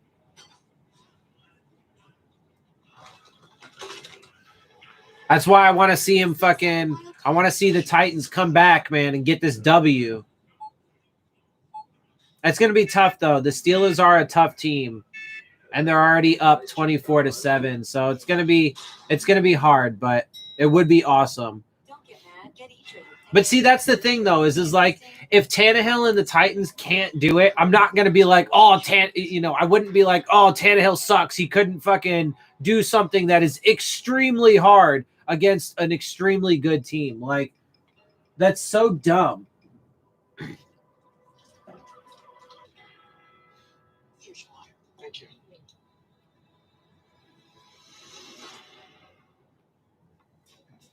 Stay hydrated. Stay royal. Take a water break. Moderate your drinking on game day.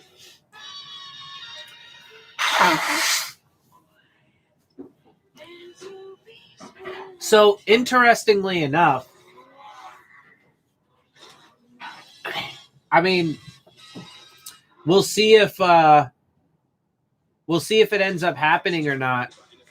But I got an invite from TD to join him for a little collaboration after the Rams game. I think he meant the Dolphins Rams game next week.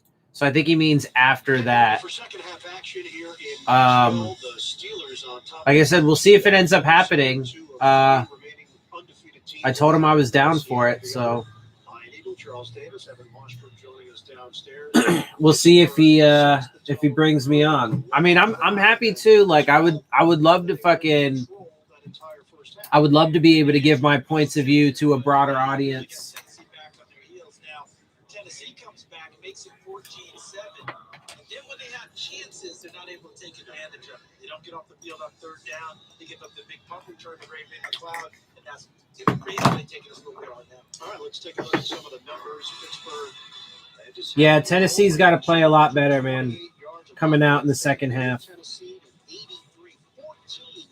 First downs, 8 of 9 on third down for the Steelers. All right, Jesus. Thinking about adjustments, what these two teams are going to be focused on in the second half. I mean, more of the same, right? I mean, lead by 17 points or more back. Are you going to make the video? Like I said, I don't know, man. We'll have to see. I mean, he did invite me on and asked if I wanted to do a collaboration after the Rams game, which again I assume he means the Dolphins Rams game next week. So like I said, I'm down for it. I'm down if he wants to have me on. I mean, I told him, I was like, look, I gave him a, I mean, how totally clear can I be? But like I told him, I have a very raw opinion and approach. Like my opinions and my approach are very raw. Like I fucking, I don't sugarcoat nothing and whatever. So, we'll see if he has me on, if he, follows through, and we'll see if him and his audience can handle it.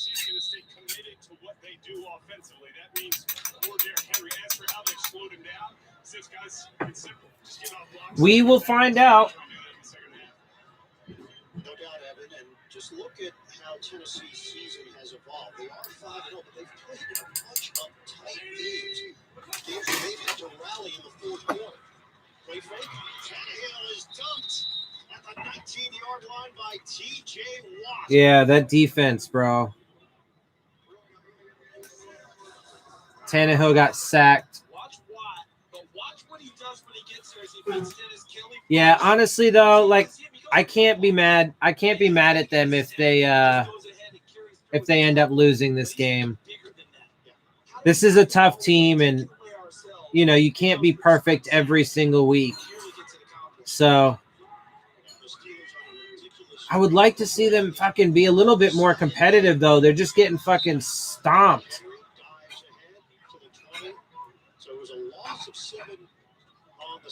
I mean, they just can't fucking get anything going today. But the Steelers are actually a relatively healthy team too. They haven't really lost that many people yet this year, so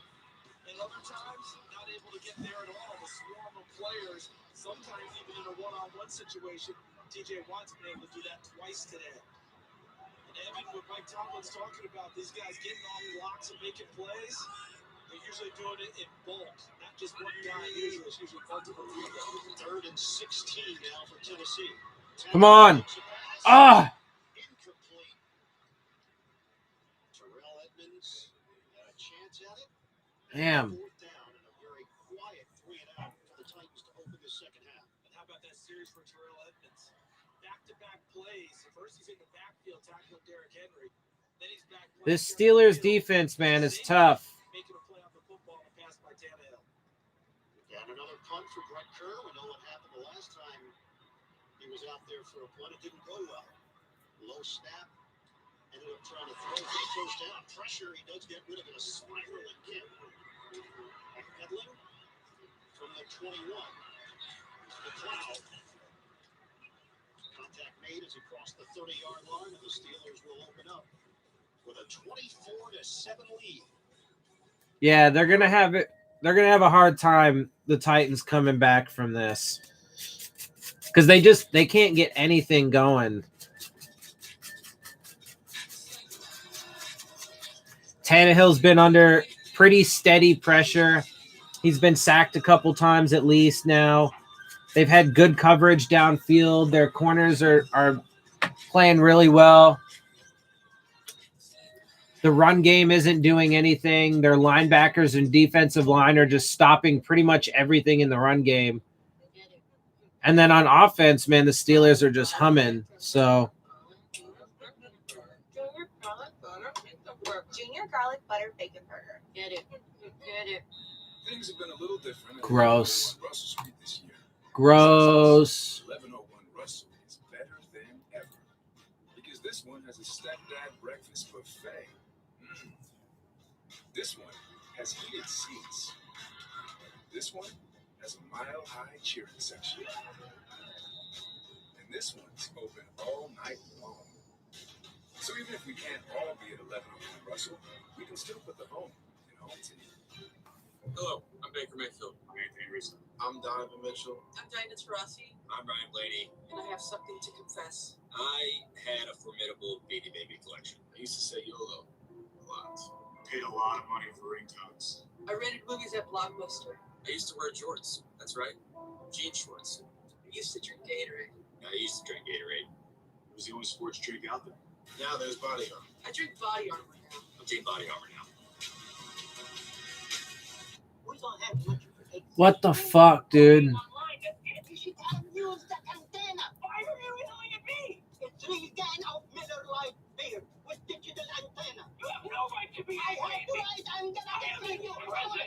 I get my protein from plants like wonderful pistachios. Sound crazy? So was seeing the first mascot in the 30s. It's a giant monster beaver! Scared the shells out of them. Plant protein from wonderful pistachios. And tomorrow for Monday Night Football on ESPN. Ooh. Street games on both Okay. Yahoo Sports and NFL apps.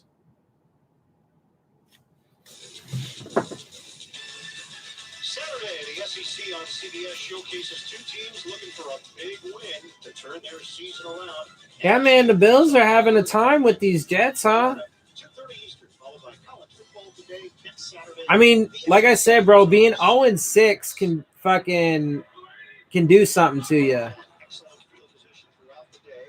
Connor gets the call, turns the corner, was looking to stick somebody, but there was nobody there. And flags fly from everywhere. Kenny I think they're gonna get a late hit on Kenny Vaccaro.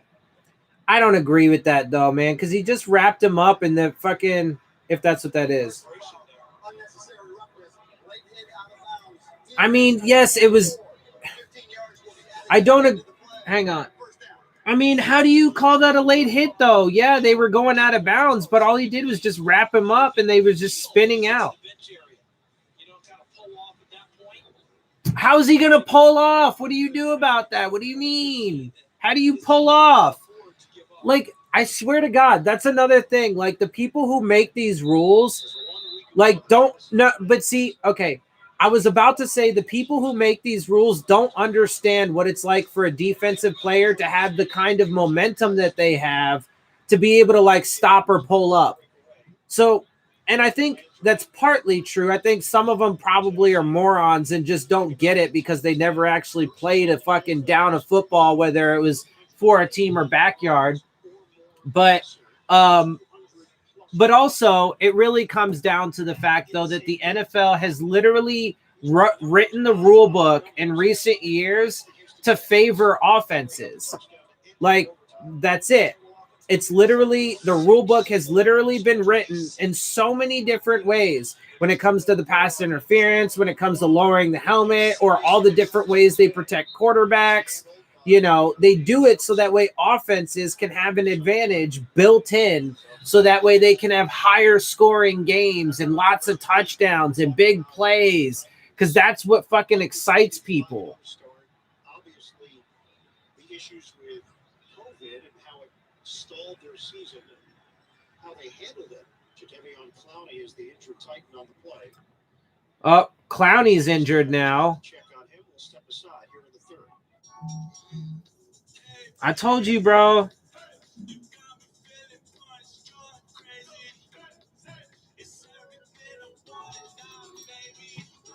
Fucking telling you, man. These injuries, bruh. They just keep getting worse and worse and worse and worse. Like, teams are going to be running out of fucking bodies, bro, by the end of the season. Be honest. Which one's better?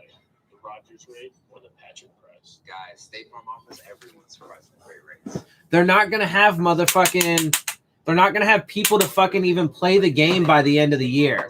Between COVID and the injuries, like, Point A to point B.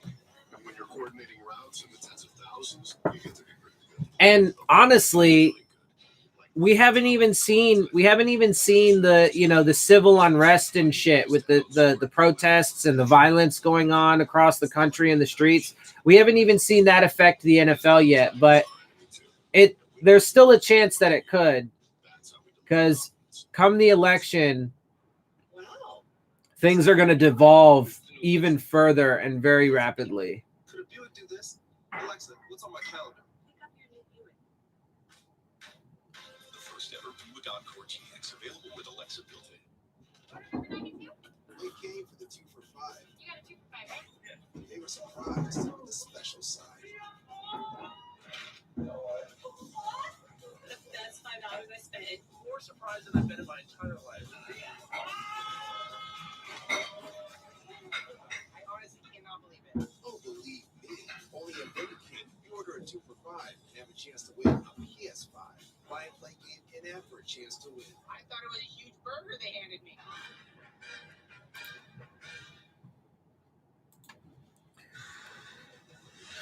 NFL on CBS is sponsored by Walmart Plus, introducing a different kind of membership.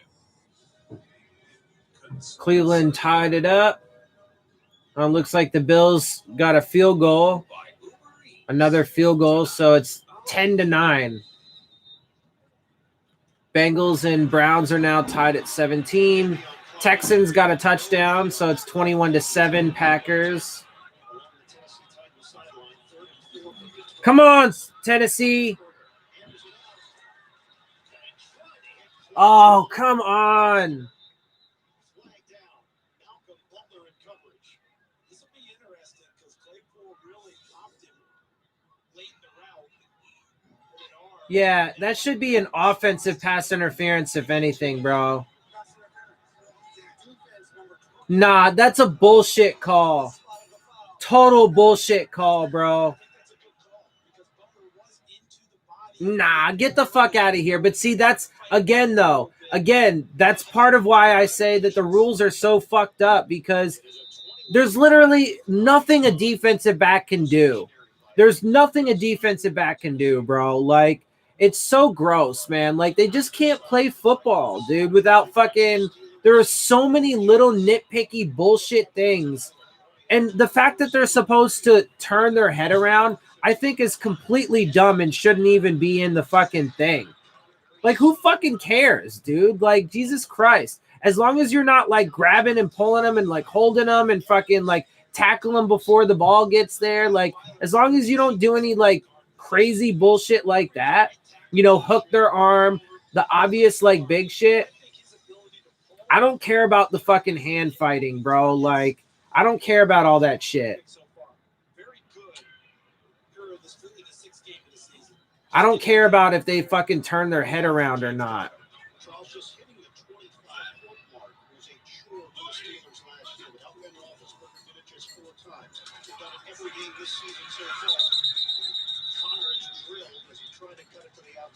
Come on, Tennessee. Y'all got it. If y'all want to stay in this game at all, they are going to have to fucking hold them to a field goal here.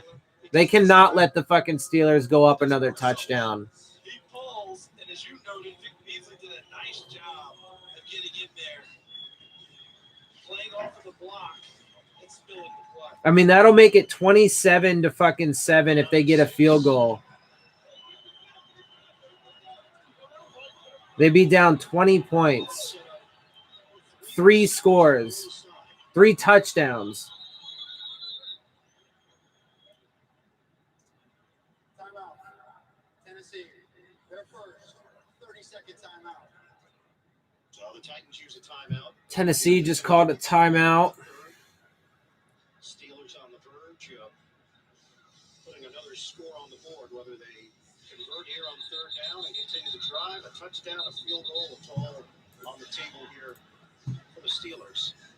Now, we talked about it. Mike Vrabel talked about it. He said, look, there's no secret.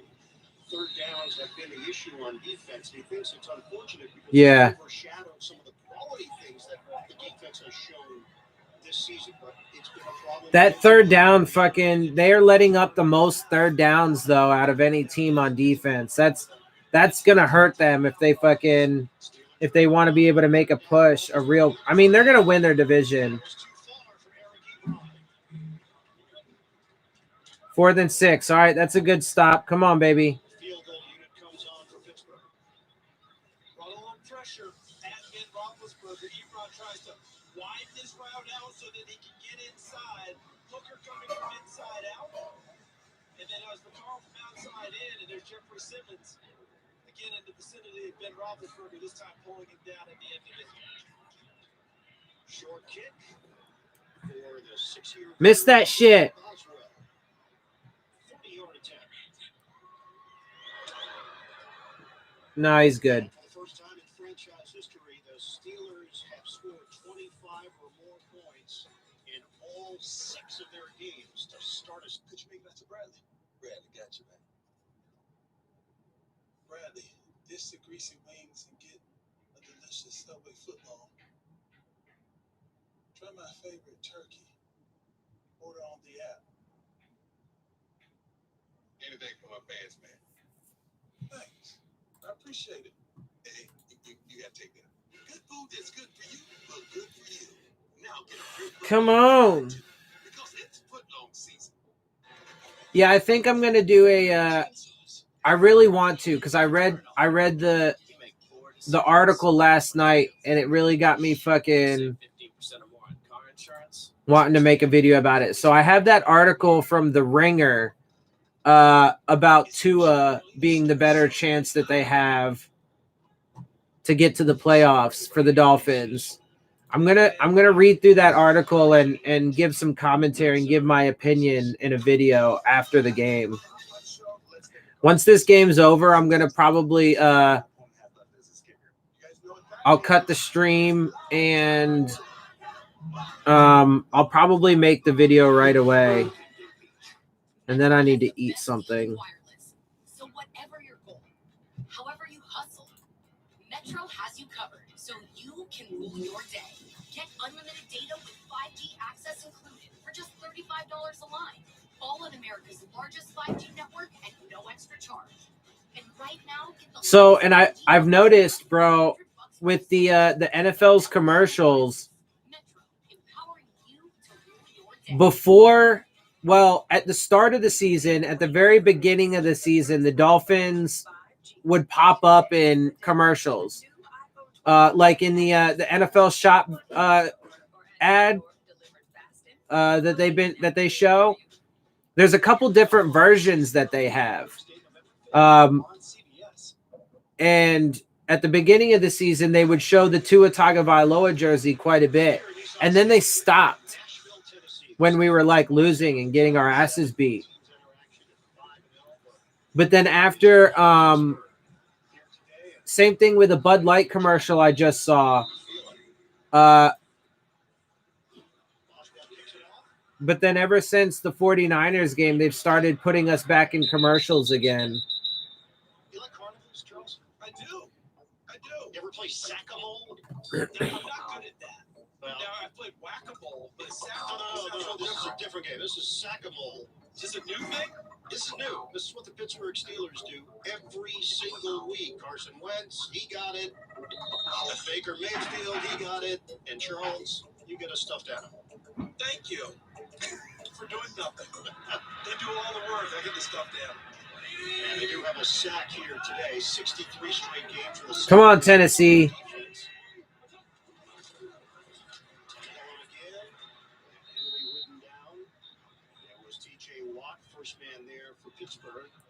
I mean, they just cannot get anything going.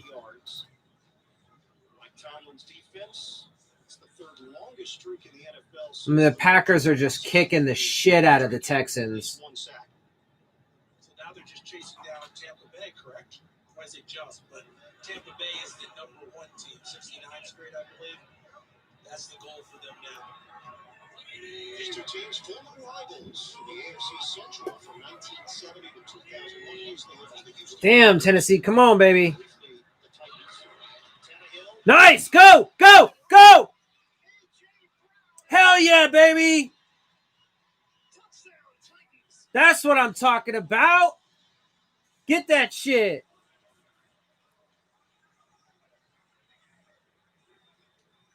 Tannehill to A.J. Brown, baby. Watch the concentration of A.J. Brown because that one went through where I think Vince Williams or someone may have obscured his vision for a quick second. But on the run, beautifully thrown ball by Tannehill to catch him on the move. Hell yeah. It gives Tennessee some spark. 73 yards. 73 yards, baby. Fuck yeah. Gronkowski on for the extra point. All right, come on, 14. Okay. And he curves it through. Down 2 scores. Now they gotta get like a legit defensive stop though. Now they gotta get a fucking. They can't let the Steelers put up any points on this next drive. Brown turned on the afterburners. Titans trying to. If they can do that, then they can definitely get back in this. I mean, a turnover would be fucking great. Go to NFLshop.com and gear up. Wow. I wish I could get a deal on a smartphone. See, like even that one, the Dolphins were in it for it was a real brief second, but there was a flash of Dolphins in that NFL shop. And that was a totally different one. I haven't seen that one yet. I'm making history, right? Yeah, I don't know if I'd exactly Dave Brown, existing customer who got the greatest deal in history. just like every other customer gets. Oh, that's cool too. It's not complicated. AT&T is making history. Everyone gets our best smartphone deals, including the latest pre-orders. According to local building codes, fences can have a maximum height of 96 inches. Food for thought. Let's put the home in home team. We're all finding ways to keep moving. But how do we make sure the direction we're headed is forward? At Fidelity, you'll get the planning and advice to prepare you for the future. Come on. I gotta pee. I gotta take a pee. And I gotta get my vitamins too. I still haven't gotten my vitamins. And any other uncertainties along the way. Because with Fidelity, you can feel confident that the only direction you're moving is forward. First play of lunch. Oh, I gotta see that again. He's looking at not one, not two, not three, but 19 grams of protein per can in Chuck E. Cheese. Oh, why didn't I put it? Soup that eats like a meat. Hello. I'm Ryan Blaney. And I have something to confess. I had a formidable baby collection. I used to say YOLO a lot. Paid a lot of money for ringtones. I rented movies at Blockbuster. I used to wear jorts. That's right. Stupid ass commercial. I used to drink Gatorade. I used to drink Gatorade. It was the only sports drink out there. Now there's body armor. I drink body armor.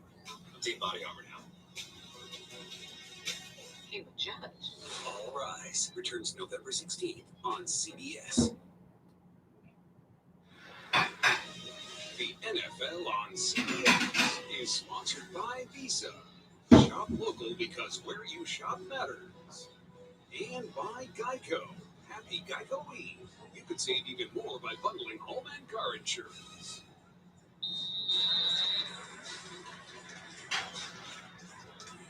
Tennessee had 83 yards total in the first half. Now they need to get fucking.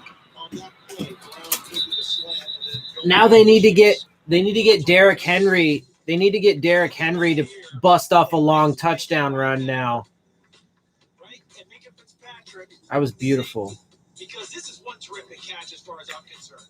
A.J. Brown goes inside. Williams' arm goes up right there. He still concentrates. And I think Fitzpatrick hesitated just to count.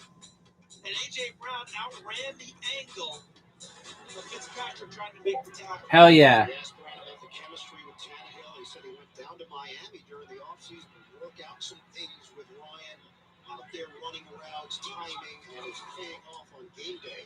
Roethlisberger, a flip underneath. Nice. There you go. Come on, Tennessee. You guys got to get a stop, baby. Let's go. If you want to get in this game, you got to get something. You got to get a stop. Clean stop. So Jadeveon Clowney is questionable. Look, Dolphins in this Bud Light commercial. Jadeveon Clowney, where that wasn't even always the case. Like last week, I don't even think that the same Bud Light commercial, I don't remember seeing the Dolphins in that one. 2nd and 10. Come on. Come on, come on. There you go. Hell yeah. 3rd and 10, baby. Let's go.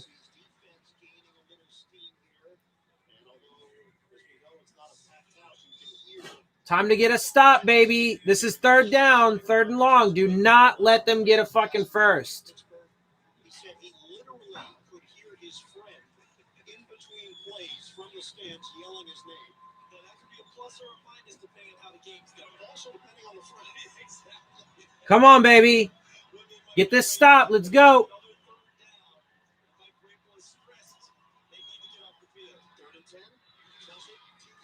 Nice. There you go. Fuck yeah. Come on, baby. 3 and out. That's what the Titans needed. They got that fucking touchdown on their fucking previous drive, the long 73-yarder. Spark on offense. Now they got a spark on defense, baby. Come on, let's do this. Yeah, I at least want it to be a competitive game. I mean, even if they can't come back and win, I at least want them to come back at least a little bit, you know? So I would love to see them go and put up another fucking touchdown. Make it 27-21.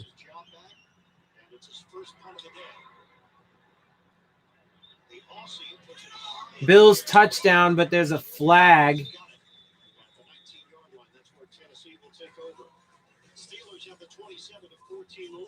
Come on, baby. Let's go.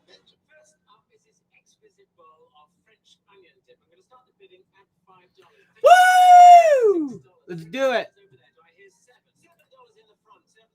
Illegal formation on the Bills. Damn.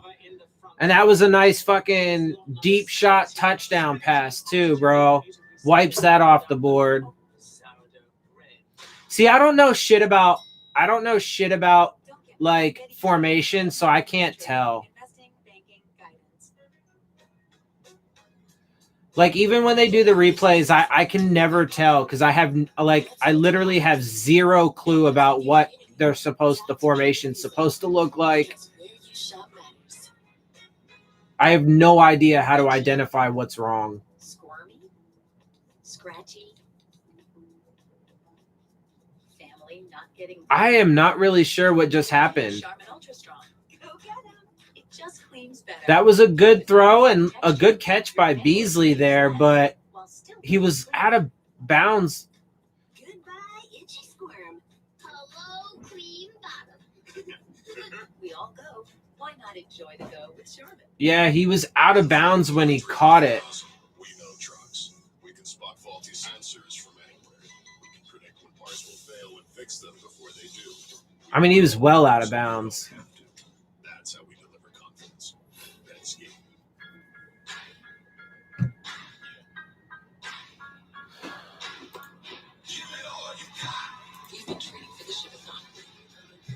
Let's see. Oh, Bengals are now up 20-17. Browns are I never do anything less than 100%. Me neither. I make 100% of my leg day. 3rd and 3. Hair looks this incredible, even in 100% humidity. I catch 100% of kids who fall off their bikes. I answer 100% of my mom's phone calls. No, it's 100% of good time, Mom. I use the 100 emoji 100% of the time. I eat 100% of my green beans. 100% don't like them. 100% don't care. Take it up to 100. Clinically proven, Head and Shoulders. All right, come on, Tennessee. What do y'all got? Let's go. Last week, Derrick Henry had a 94-yard rushing touchdown. This week, A.J. Brown goes 73 yards. First time with a 70-plus yard touchdown in back-to-back games for the Titans in 10 years. Now I think Derrick Henry is really back in this game, in their game plan. Look at where we are on the clock. Big touchdown there on the last drive. Scoreboard now not as big a gap. They can run the big guy again. Come on, baby. I mean, they got to do better, though. When they're running, they got to do better, bro. Like, they can't be having these no gains and losses and shit. 2nd and 10. It was a no gain on that run. A large portion of last year. Here they go with a little bit of up-tempo after a unsuccessful first down play. Mike Tomlin told him to watch for the help. We're going to play it like Derrick Henry's going to stay part of their game plan. So they didn't seem surprised he got the first carry. Look at the adjustments by Pittsburgh on defense there. There's a lot going on. I mean, they only get like 3 on that run. 21-yard line. Send it to New York. JB. Big games coming up doubleheader slate today with premier tight ends headlining the action. There's George Kittle, the inventor of National Tight End Day. We have Travis Kelce right there out in Denver in the snow playing. So looking forward to seeing more tight end play today. Back to Ian Eagles, Charles Davis, and Evan Washburn. Come on, Tennessee. 3rd and 8, baby. Come on. Y'all got to fucking convert this shit. Find a way. Figure it out. Pick it up.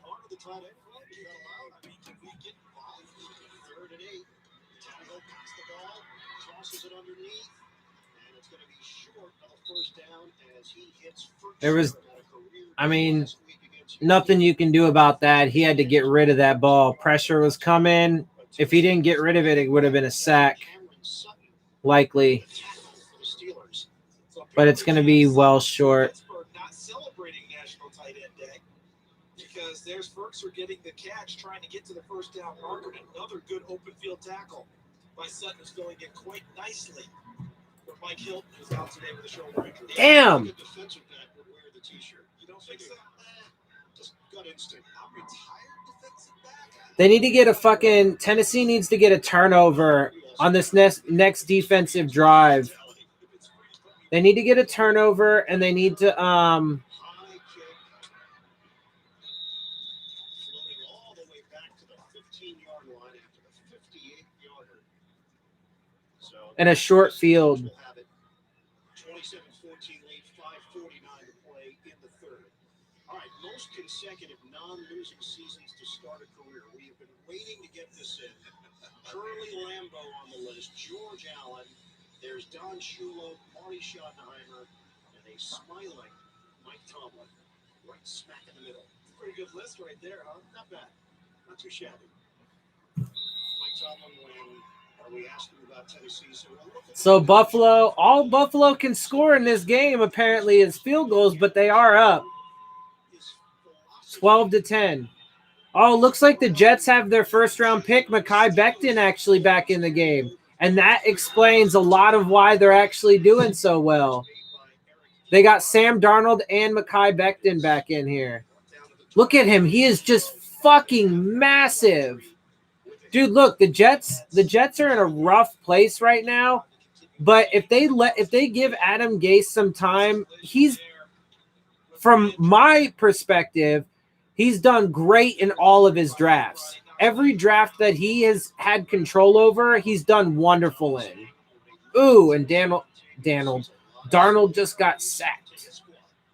I think the Jets are going to be all right if they give, and they're likely to have the first pick in this next draft. So I think the Jets are going to be fine if they just give Gase a couple years, 2 or 3. What's this is his second year? At least 3. Give him 3 more years to fucking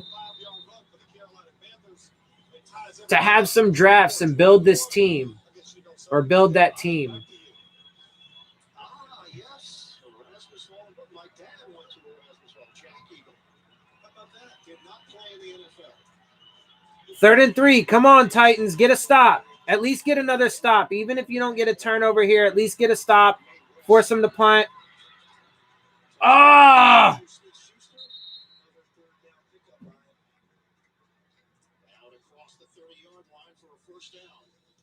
Almost. Steelers will move the ball, and Mike Vrabel takes a peek at the big screen to see exactly what went wrong for Tennessee. You know how sometimes teams show you formations that feel so obvious you think they're going to do something else? You know, when they bunch forward to one side, then they go back to the opposite side? Pittsburgh's bunched them all to one side, said essentially, here we come. Can you stop us? Got it as Juju Smith-Schuster who had the lead block. CD, Jadeveon Clowney back on the field for Tennessee. Clowney's back on the field. Ooh, batted up. Intercepted. Hell yeah. That's what you needed, baby. Pick in a short field. Let's go. Come on, Tennessee. Hell yeah.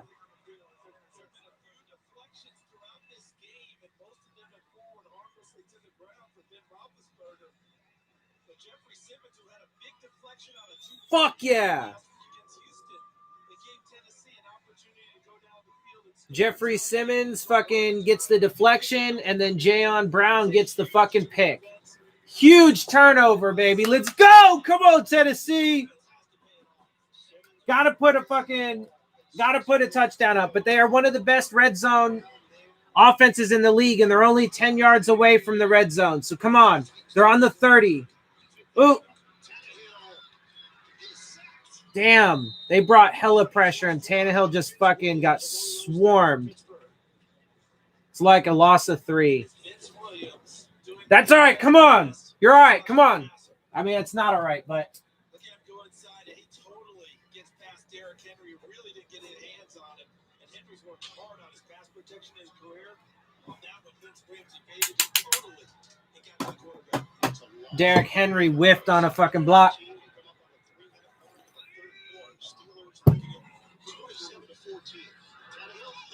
Oh.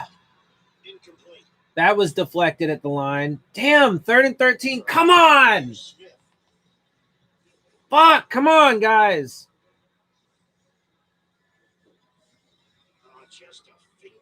Just barely, yeah. TJ Watt just barely got it, but it was enough.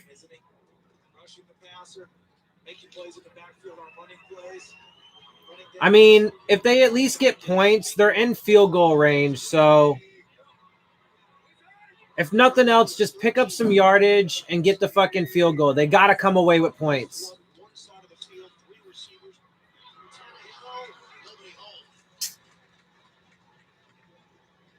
Gilbert was the best intended receiver. He plays for Pittsburgh. And right now they're looking at a 51-yard field goal for Steven Gostkowski. Come on, Gostkowski. You got to make this, baby. It's 51 yards. On the 15-year veteran, former Patriot, won 3 Super Bowls with the Pats. Coming into action, he was 5 of 10 on field goals up to 49 yards, 4 of 4 on 50 or more. This one's 51, correct? Come on, baby. Nice. Hell yeah. All right. That's not terrible. I mean, obviously they wanted a touchdown, but now it's a 10-point game.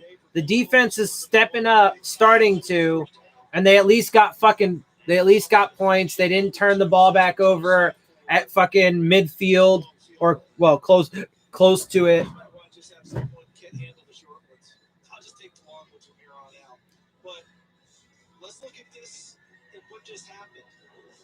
It's not the worst outcome. But if you're Pittsburgh, despite all that, you feel better than halfway good about going to the bench. Yeah. You thwarted their drive, made them kick a field goal. Their defense came out on a mission and got it done. That was big for their defense to hold them to 3 there. Come on. Oh, the Browns are up over the Bengals, 24-20. Green Bay still kicking the shit out of the Texans, 28-10. Panthers and Saints tied at 24. Bills are up over the Jets, 12-10. Falcons winning over the Lions, 14-13. Washington football team, 22 over the Dallas Cowboys, 3.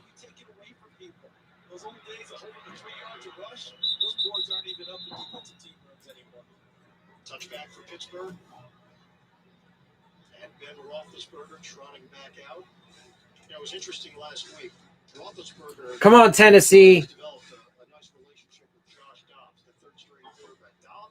They got to keep this shit up in the second half with their defense, bro. Their defense is playing a lot better. Washington on a double move scored a touchdown, and it was all based on the trust that Big Ben has with Josh Dobbs. Josh Dobbs played here in state at the University of Tennessee. Come on, baby.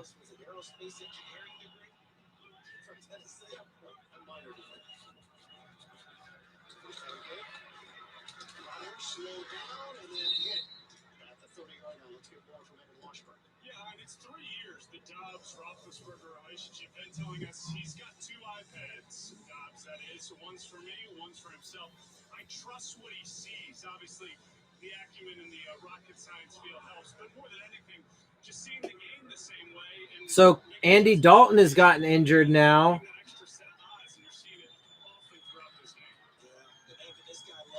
Apparently, it was a dirty hit, and the defensive player got ejected. But I mean, Dalton's now injured, so the Cowboys are down to their 3rd quarterback. All right, take a look second half, 10 for 10. 16-yard touchdown pass to David Njoku. That makes the score Cleveland 24-20. Back to Ian, Charles, and Evan. All right, guys, thank you very much. Mayfield gets juiced up when he plays those other Heisman Trophy winners or guys he thinks will get more attention than him, doesn't he? Yeah, but look who's got a chip on his shoulder. His size of a Oh, that was kind of lucky, but I'll take that shit. Sisyphus couldn't move that chip on Baker Mayfield's shoulder, and that's part of what's made him an NFL player today. No doubt about it. And people doubted him along the way. 2nd and 10. Come on, you guys got to get a stop. Let's go. You cannot allow them any points. 27, Tennessee 17. You got to stop them from scoring at all. There's only a minute left to go in the third.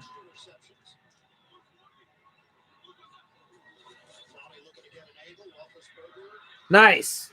Incomplete. 3rd and 10. Come on. One more. One more, baby. One more. And it is incomplete for Pittsburgh. Deontay Johnson. Come on, Tennessee. Another big third down set up here. 3rd and 10. Come on. Tennessee has to capitalize on. They've got to stop him here, get off the field. Can't continue to let Pittsburgh possess the ball with dry clock. Johnson has been targeted 12 times, 8 targets for Juju Smith-Schuster, 6 for... Come on, Tennessee. One more stop, baby, and you're good. Clowney there. 3rd and 10. Dime package for Tennessee. Oh. Stands tall. Stop in the air. Incomplete. That was nearly number Oh. 3 for Big Ben. I was nearly intercepted again, but it was incomplete. 4th down. Damn, I wish it would have been picked, though, so that way it could have been a short field, but that's all right. Deion Brown hunts up the receiver and does a really Ugh. good job of getting in front of him and forcing the incompletion and nearly the takeaway. You see the rush in Ben's face, the coverage converges, and they almost come up with another takeaway. Intended receiver Juju Smith-Schuster. Come on, Tennessee. Another punt now for Barry. Bruh, go down and fucking get another score. Get more points, and you guys are still in this, even if it is just a field goal. Obviously, you want a touchdown, but... Oh, come on. There should definitely be a fucking late hit flag on that. Yeah. Unquestionably. If you're going to call fucking whoever it was, Vaccaro or whoever it was on the Titans, you better call that a late fucking hit. You better call that.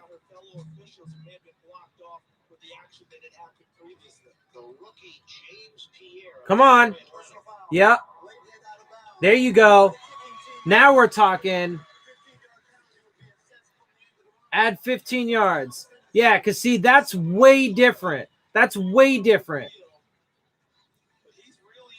That hit, none of those hits right there should have fucking happened. The first player, 42, who is that? Whoever that is, that doesn't count. That's just momentum. But those other two players that came in, although I think that's who they called it on, which is stupid. I don't know why he would be the one, but This game's intensity continues to pick up, and I think the officials are doing a good job of keeping control of this right now. come on, Tennessee. 5 penalties on each side. Thank you, Gene. First down run. Henry up the middle. That's a run to Henry, picks up like 3. I mean, they can't abandon the run. They definitely can't abandon it. But they need to be better than they are. A lot better. This game at the end, we're going to look back at this sequence here. The second part of the third quarter through the end of it, and Tennessee's defense and what they did to assist their offense in having opportunities. I mean, if he can break off a long run, though. So they're one more playoff here in the third. Tannehill takes the snap, and he won. So that's the end of the third. 27-17. Battle of the unbeaten. Somebody's going home with a loss today.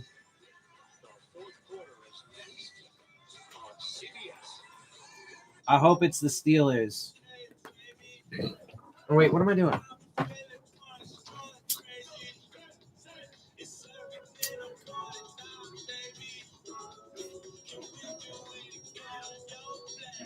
Ooh. Damn, Jordan Poyer laid the fucking hammer on that hit. Oh, I need to get my vitamins still. Wow, wow. Come on, Tennessee, baby. Let's go. An epic comeback. Epic comeback for the Titans to fucking move to 6-0 and beat the undefeated Steelers to drop them to 1-5. Experian Boost has helped millions of people. How can it help you? I just boosted 15 points with Experian Boost. This is incredible. With a higher credit score, I definitely feel like I'm going to save a lot of money. Boost your credit scores instantly. Free. Download the Experian app now. Planters is for the cravers. The crunchy, savory cravers. And the cravers that deserve something special. Planters Deluxe Mixed Nuts. Stay satisfied. 5G just got real. iPhone 12 and iPhone 12 Pro are here on Verizon 5G. This new iPhone plus Verizon 5G, game changer. With the coverage of 5G. Oh, commercials. 5G Ultra Wideband, the fastest 5G in the world. Whoa. I downloaded a whole movie in under 30 seconds. How is that possible? Now, get iPhone 12 on us when you switch. I want this. How is it possible to download an entire movie in under 30 seconds? Well, it's definitely possible, except for because of capitalism, average people are not allowed access to the best of the best. Food for thought. Let's put the home in home team. Dude, Mekhi Becton is so big. I really love that pick for them. See, I would have liked to have Mekhi Becton. There you go. First down with a run to Henry. There we go. Come on, baby. Oi. Taking the ball away, stop Pittsburgh on drives, helping to a field goal. That means they can still run Derrick Henry as a full part of their offense. Come on, baby. With more carries, just his 14th in the game. Titans have been tied or trailed in the fourth quarter in 4 of their 5 games this season. Yeah, bro. The Titans, they just keep coming back. They just mentioned how they, in the fourth quarter, they have trailed or been tied in 4 of their 5 games in this season.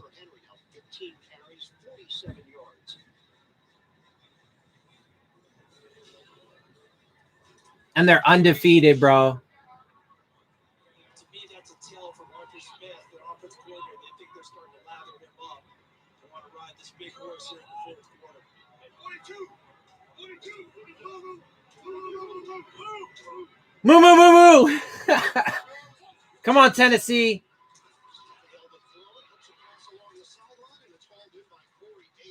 There you go. Short of the first, but it's only going to be 3rd and 1. Come on. Give that shit to Henry. Let Henry fucking take it here. 3rd and 1. Give it to Henry.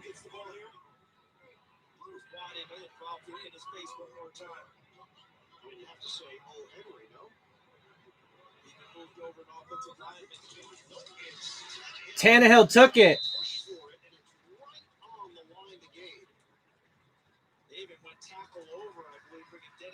Quarterback sneak. I mean, it looked like the pile moved forward. It's going to be close, though. Oh, they got it first. Nice. Hell yeah, baby. Let's go. They are in Pittsburgh territory. Come on, baby. They still got plenty of time.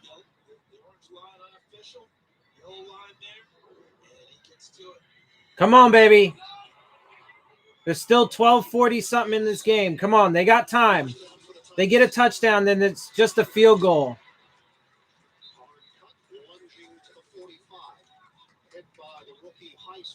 That run by Henry gets about 4.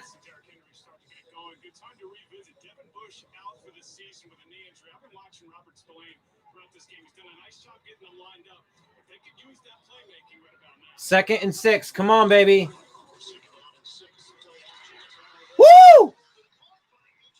AJ Brown fucking almost didn't get that, but nice.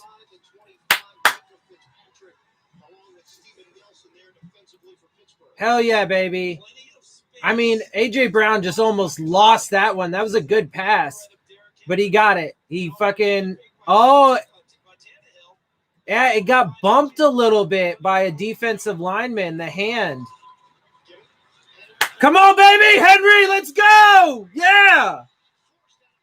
Hell yeah, come on, Titans. Let's get this shit, baby. Woo!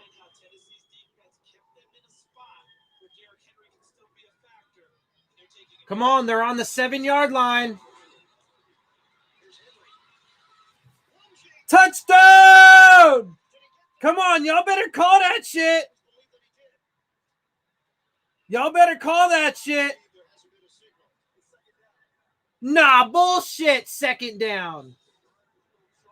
Nah, fuck you, whatever. I mean, he's like on the 1-yard line. Nah, they should challenge that.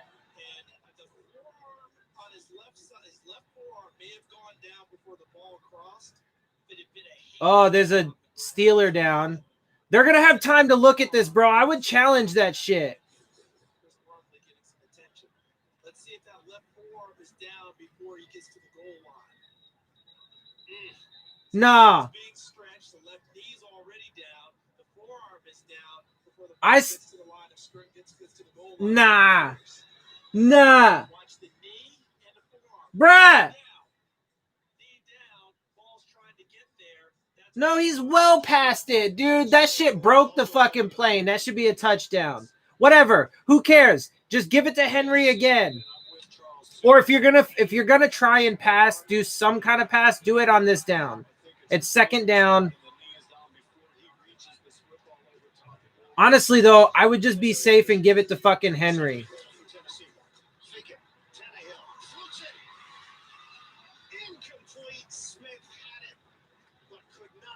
That was close. But that was all right. See, I don't mind taking that shot, that pass on 2nd down. It was a good throw, just damn good coverage.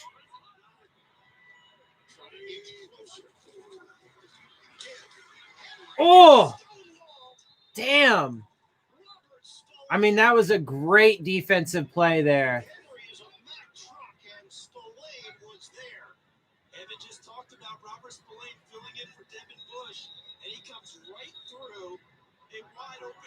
Yeah, I don't think Henry was fucking expecting that. I mean, there was a couple guys there, but it's 4th. It looks like Spillane has a shoulder injury now.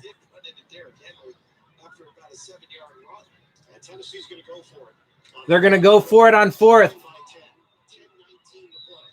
Woo! Pittsburgh calls a timeout. I don't know. I think honestly, if I'm being real, I would just kick the field goal. Make it 20 to fucking 27. Just get those points. I know we played well on defense. I'd rather take my chances trying to get this touchdown now to put increased pressure on them rather than Roethlisberger working with a touchdown lead. Nah, man, I don't know. It's too risky. I wouldn't do it. I would go for, I mean, if they get it, that's obviously awesome, 24. But,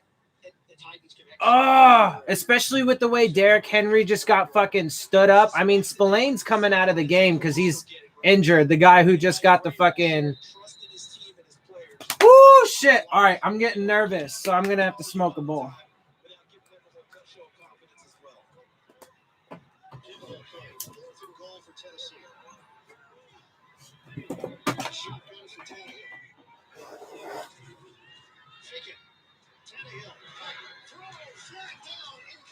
It's incomplete, but there's a flag.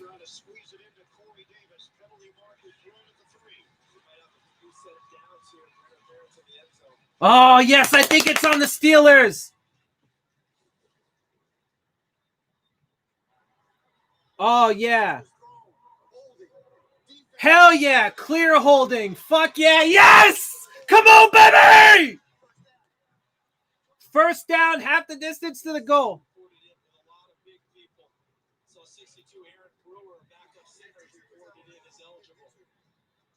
Give that shit to Henry, baby. Punch that shit in. Let's go.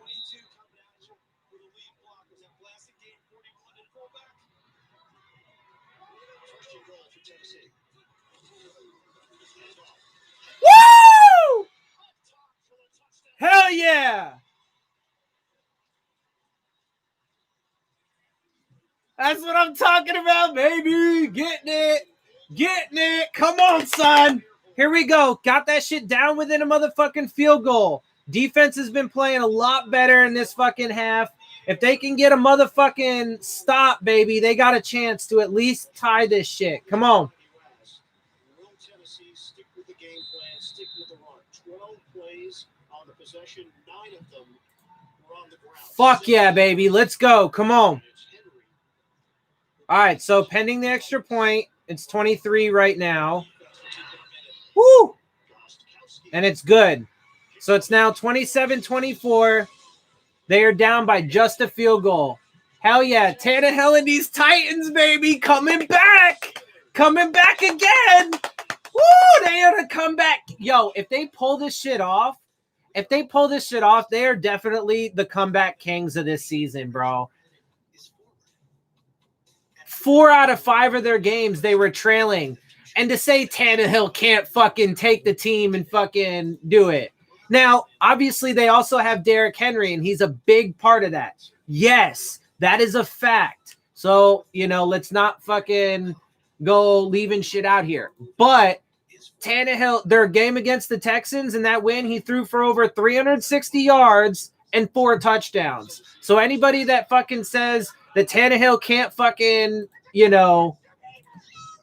anything, you can fucking, I don't give a fuck. You can eat a dick. Motherfuckers who hate on Tannehill suck. That dude is a great quarterback. Let's see. The Bengals are up on the Browns again, 27-24.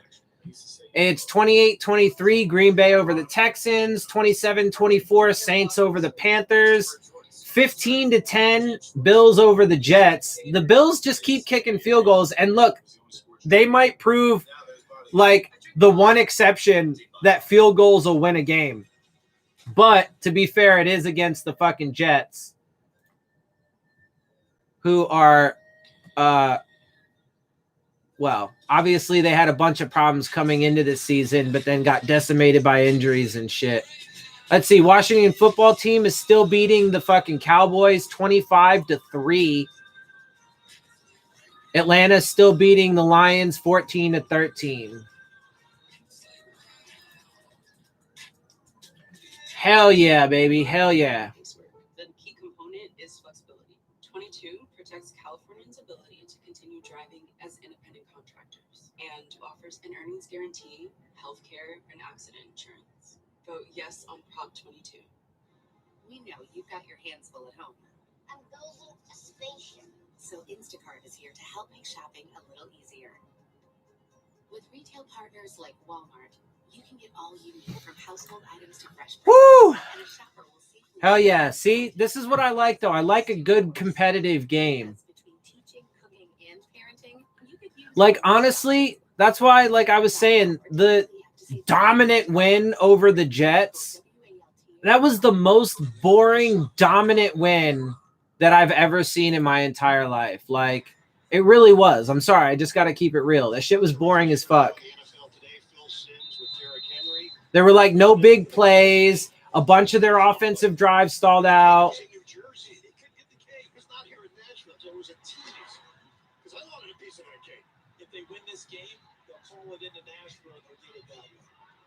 Come on. There you go. Solid fucking coverage, and there's a fat flag. So the Steelers might get backed up a little more. Depends on what this flag is. Holding, receiving team. Yep. Back them up some more. Hell yeah, baby. Come on. Tennessee, baby. You are primed right now. You are in fucking... Dude, Tennessee is in the driver's seat. The defense has been playing a lot better in the second half. If they can get a fucking stop on Big Ben in this fucking Steelers offense and get the ball back, they are in the fucking driver's seat to at least tie the game up. Get a field goal or a touchdown. Let's see how this goes. Come on.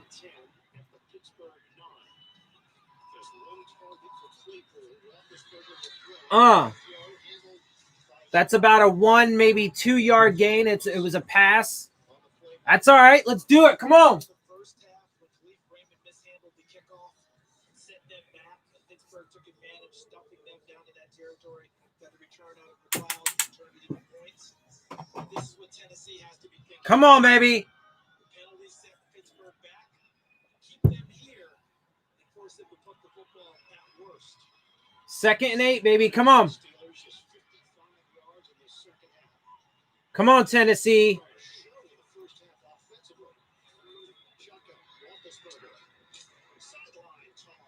Complete, and it's just short of a first down. 3rd and like not even fucking a yard though.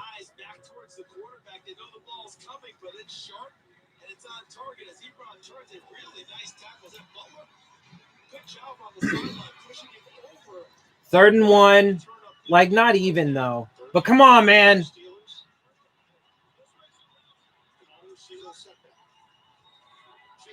Fake run, pass, pretty easy completion, but so it's a first down. Come on, Tennessee.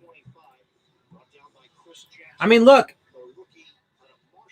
they could even afford to give up a field goal because they could go down, because then they could get a touchdown to take the lead by a point. So that wouldn't be the worst thing to happen. But obviously they want to get a stop and fucking prevent them from getting points. Come on, Tennessee. Let's go. You guys got yourself in this. Yeah, but that's why I said, like, and especially at this point, if Tennessee does lose, I mean, they did fucking great.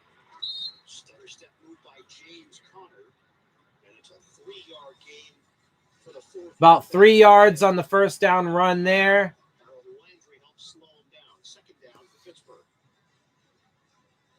Tannehill going around talking to his guys like, come on, man. If we get this chance, defense get a stop, we go back out there. We got this. Come on.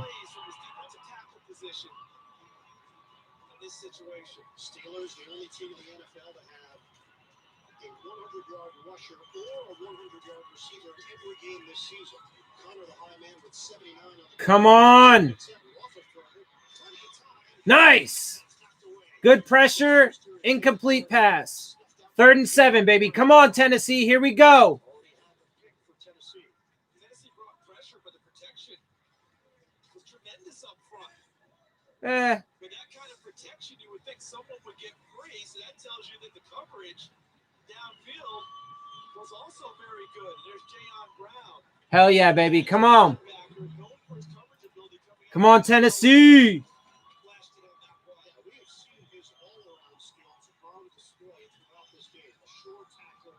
Oh, the Browns are back up again. 31-27 now. Come on, 3rd and 7. Get it, get it. Come on. Somebody stop him. Oh. I mean, that's going to be a first down the way he fucking... Yeah.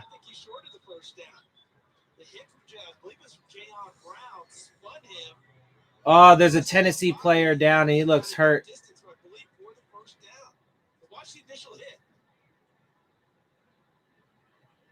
Actually, wasn't Jayon Brown on the initial jam, was on the back end, trying to pick up the nose. Malcolm Butler. With the first hit, he comes low, but watch as he spins him, and then he goes over the back of Jayon Brown. Yeah, it was definitely that spin that got him the first down. But what are you going to do? I mean, he's got to try and get a fucking... He's got to, you know, tackle within the rules. See, that's the thing, though. If the rules weren't so slanted towards the offense, Butler probably could have tackled him in such a way that actually would have kept him from getting the first down. But because, you know, they have to fucking avoid like just doing pretty much anything. Like, it's ridiculous, right? Like, they can't do almost anything. Like, things that make sense, like face masks and horse collars, obviously you shouldn't be able to do that. But then, like, lowering the helmet, dude, like, I can't be on board with that, bro. Like, because there are so many situations that you see where defensive players lower their helmet just to protect themselves, you know, or whatever, or the way that they move their head is actually in an effort to try not to fucking make, you know, contact with their head or whatever, right? With their helmet and stuff like that. But it just fucking, everything happens so fast and people just, you know, do things to the best of their ability. Like, it's just a dumb fucking rule that makes no fucking sense. And also because, I don't know if people know this, but when you go to tackle somebody, in almost every situation, your head, your face is going to be one of the leading things no matter what. Because it's a forward motion, right? It's a forward momentum motion kind of, you know, activity, whatever. Like you don't tackle, like, because you're always going to go head first, right? It's not like you tackle feet first. It's not like you're going to fucking tackle you're not going to go trying to tackle people with your feet. You're not going to drop kick people on the fucking field. At least I hope not. That wouldn't be good.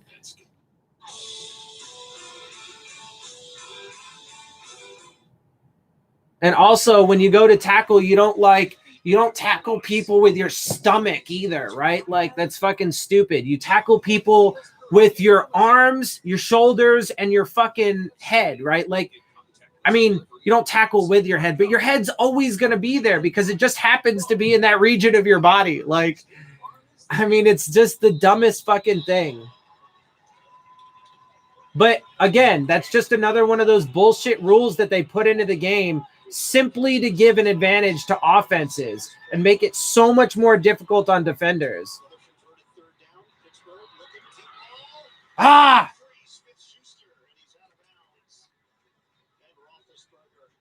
Yeah, I mean, the Steelers are moving a bit on this drive.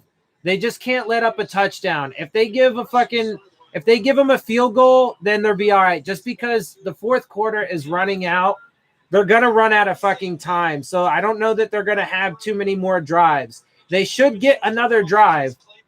Let's see, there's 6:40. Yeah, there's 6:40 left in the game. So the Titans should definitely get another drive. If they can keep them to a fucking field goal and hold them to 3 points, make it 30-24.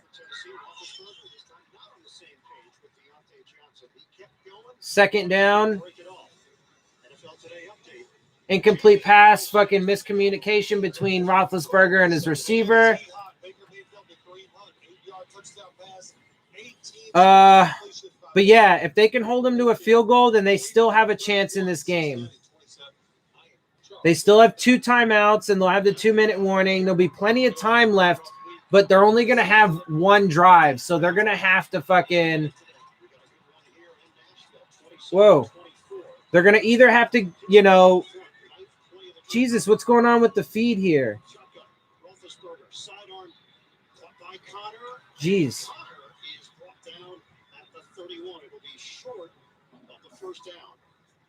Good hustle play by Clowney because that could have broken even bigger if he doesn't continue after the pass rush. Yeah. They got to hold him to a field goal. Damn, the feed is getting all fucked up like the fucking. Part of what you saw there in the open field chasing that play down. Summer rush.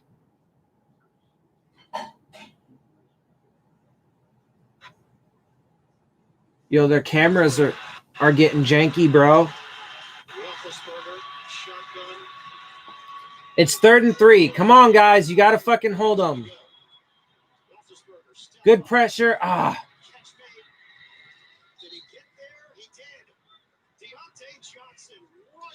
So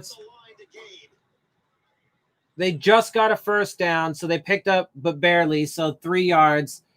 Tennessee can still get a stop, man. They just got to hold them to a fucking field goal. What is going on, though?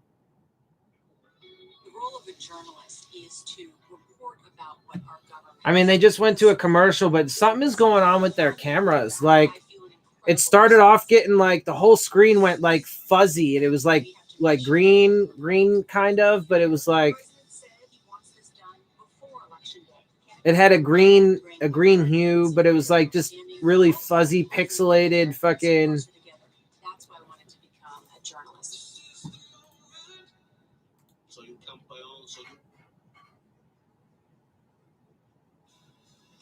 So it has been a nip and tuck battle. Pittsburgh and Tennessee, 27-24, 4:37 left in regulation there as we bring it back inside Studio 43. Technical difficulties being experienced in that game. Coach, as you take a look, big picture view, what are you seeing so far? I mean, I've been very impressed by the Tennessee Titans and coming back from this lead. And I think with Tannehill and Henry, they stayed kind of to the plan. And obviously, they were aided by two big interceptions that Ben threw in the second half. So, but he's responding right now. He's in the process right now, moving the ball down there to get up a field goal. All right, and it looks like we have got the technical difficulties squared away there. Let's take it back out to Tennessee and rejoin the announcers. Iron Eagle, Charles Davis, the move. Ben was able to deliver and keep him on his feet. Substitutions here. All right, so it's 3rd and 6. Come on, baby. This defense, man, if they can get a stop.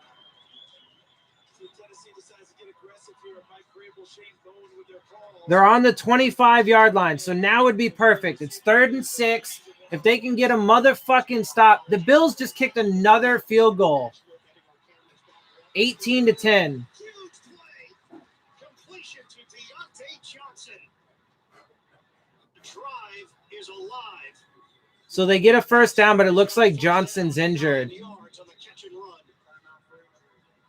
Deontay Johnson is hurt on that.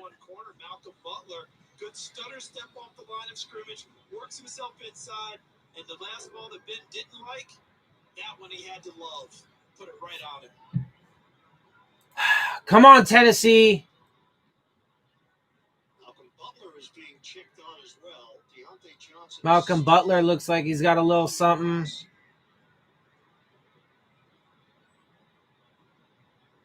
Malcolm Butler looks like he might have a little hand something, but Deontay Johnson is down on the field. Looks like he might have a considerable injury. Deontay Johnson.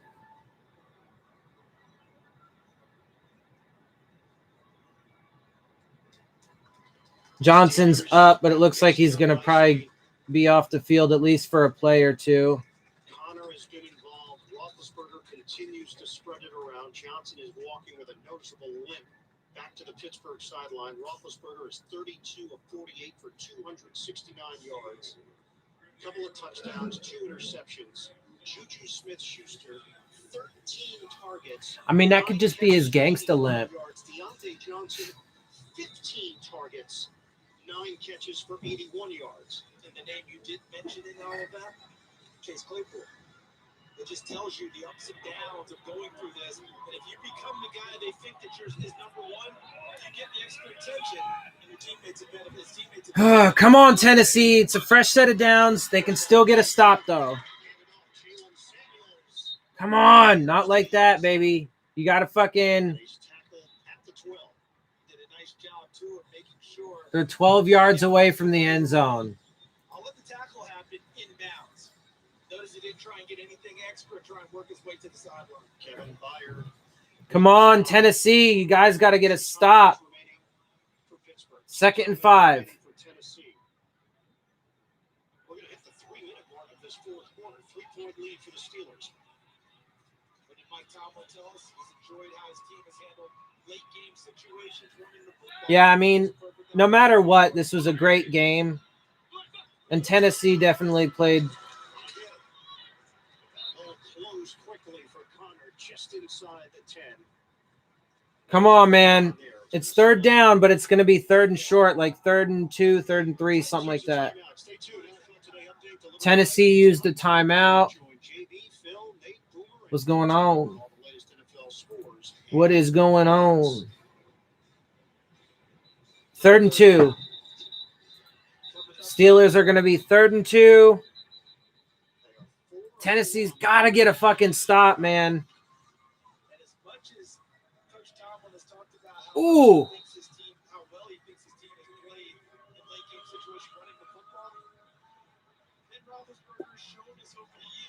Damn, big hit from Carlos Hyde to one of the Jets receivers. And that motherfucker looks like he just got knocked the fuck out.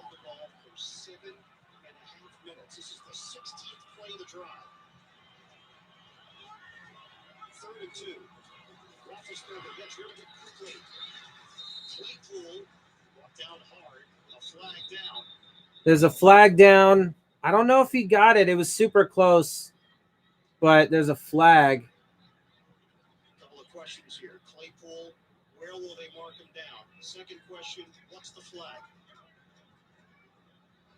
Ruling on the field is that the runner is short of the line of the game.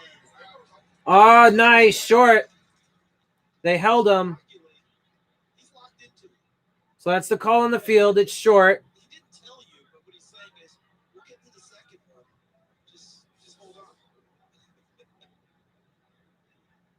Watch Claypool on the catch and then the tackle. There's the line to gain. Good job by Byard and Vaccaro making it a tough call. Let's see what the flag is. Offensive pass interference. Hell yeah, definitely accept that because 4th and super short, they're likely to go for it. I totally agree with that. Yeah, instead of being 4th and inches, take that offensive pass interference penalty and back them up. I totally agree with that. Even though it's 3rd down, it gives you a better chance to get a stop. Because there's definitely no guarantee that they would not go for it and get it. Now it's 3rd and 12. Come on, Tennessee, baby! 3rd and 12. Come on. You just got to get a stop. Just got to get a stop. Intercepted! Woo! Hell yeah, baby! That's what I'm talking about. In the end zone, so it's going to come out. Hell yeah! Woo! Nice!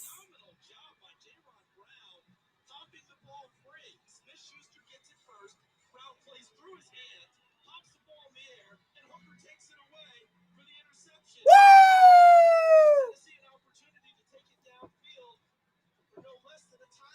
Yeah, baby, come on! Let's go get this. All right, Tennessee, here we go. This is all you. You guys are in the driver's seat, baby.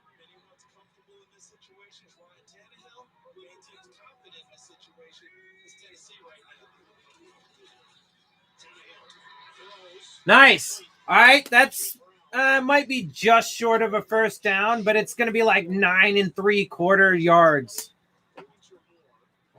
Come on, baby!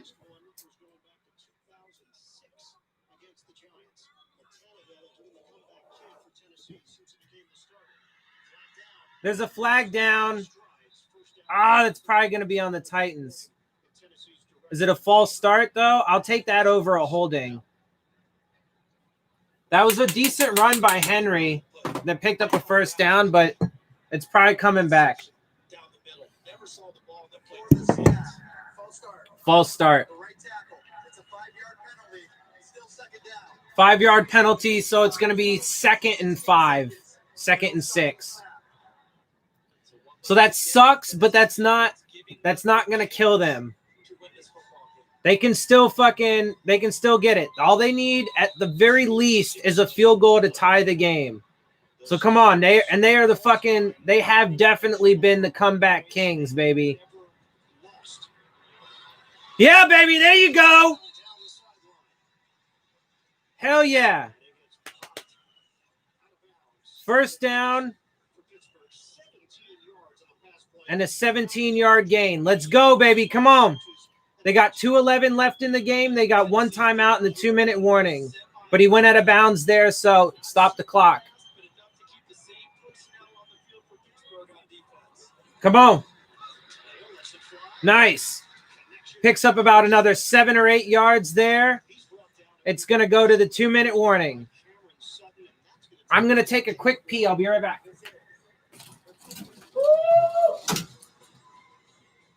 Two undefeated teams. Only one is going to walk out unblemished. Final 2 minutes of regulation when we return to Nashville on CBS.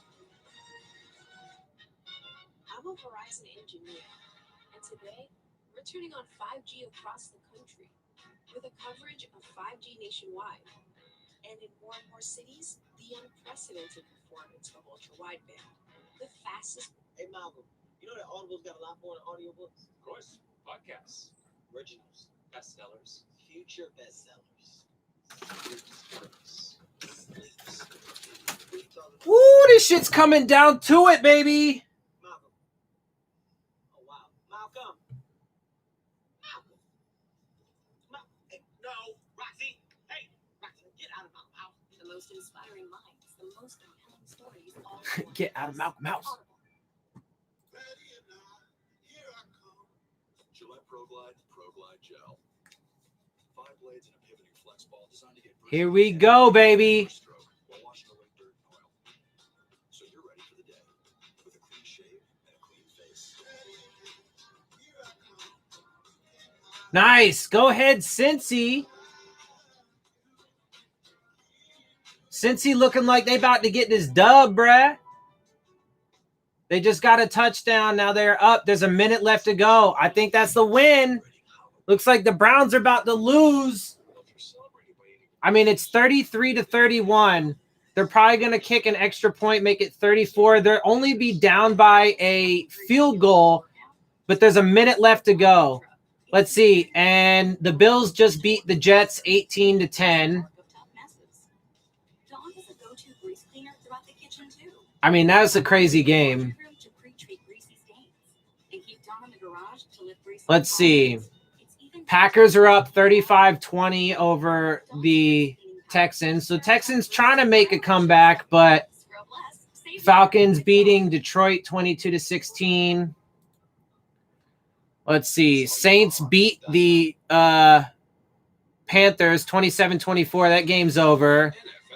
Bills have officially beat the Jets 18-10, and Washington football team has officially beat the Cowboys 25-3. So those games are now over. And we got several more games about to be closing. It looks like the Bengals are going to get the dub over the Browns, barring a literally last-minute comeback. Oh, that's going to be about a loss of like a yard. 3rd and short, though. Come on. 20. Tannehill's 20 game-winning drives in the 4th quarter or overtime. There you go. Hell yeah. 1st down and a little bit more. Let's go, Tennessee. Come on, baby. Oh, nice. Bonus coverage. It's on the main thing now. It's a little bit behind the stream on my phone, but I'm putting it up on the main screen. Come on, Tennessee. 1:36 left on the clock. They're in Pittsburgh territory. Come on, baby. They're almost in field goal range. That's going to be a loss of like 3, though, on 1st down. That screen got blown up. And it's a loss on the play of 2. A loss of 2. That's all right. That's okay. That's okay. They're getting close to field goal range. They're really close to field goal range, and that's all they need. They still got a timeout and a little over a minute to go. Come on.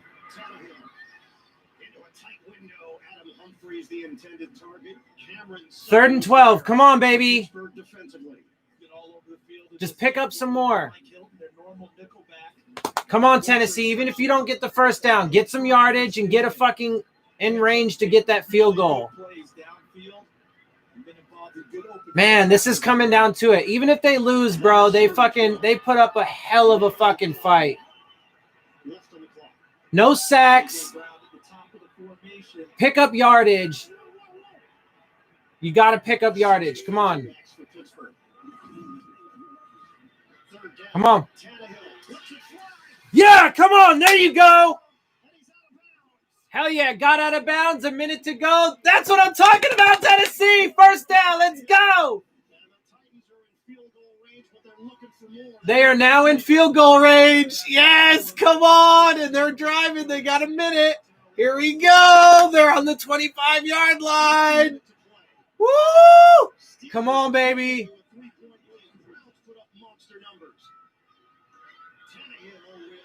He just threw it away. That was a smart call. Totally smart call. That was safe. Was the one putting pressure on Tannehill.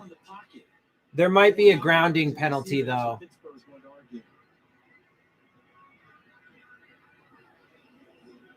And every yard is crucial here as you're talking about potentially a game tying. I mean, if it is, I think it's a 5-yard penalty that would put him to the 30. It's not the worst thing in the world. And the Titans are retreating. Yeah. Intentional grounding. Offense number 17. The ball will be placed at the spot of the foul. It's a loss of down, and it's second down. Oh, it's a loss of down, though. That's right. And 10-second runoff. But it's a spot foul, so it should be about the same spot. So they have 45 seconds. They have a timeout left. Yes, it is. Good job with the 10-second runoff. That's all right, man. Come on. They're still in this. They got this. Come on, Tannehill. You're good, bro. Let's do this. All you need is that field goal. And you are in field goal range still. It's going to be a third down, though. Does that make it third down? 27-24. Steelers.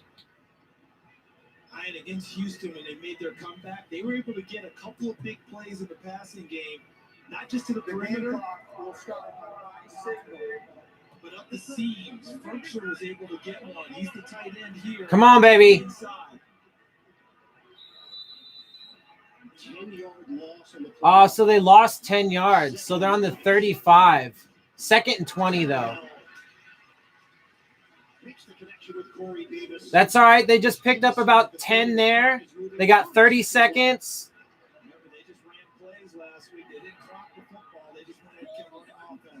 Or they picked 7 yards up.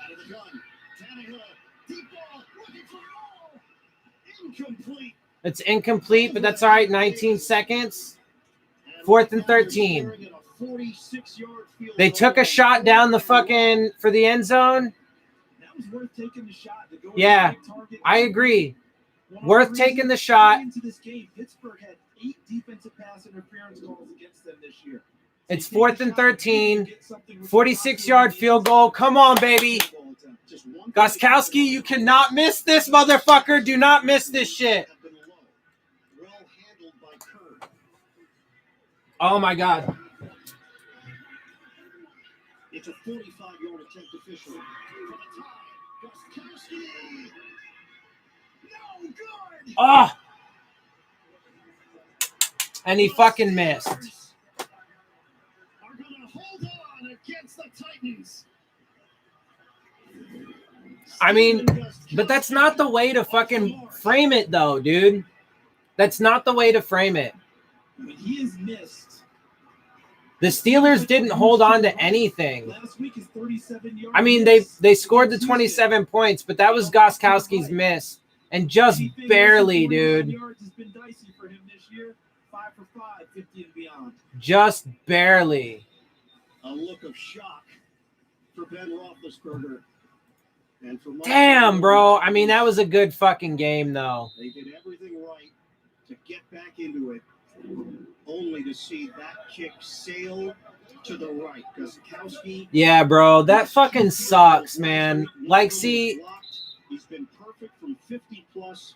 That was a 40. That was fucking The Titans did everything they could, and Gostkowski fucked it up because he fucking missed the goddamn field goal. Damn, bro. They should have fucking had that, man. They should have had the tie to get the motherfucking...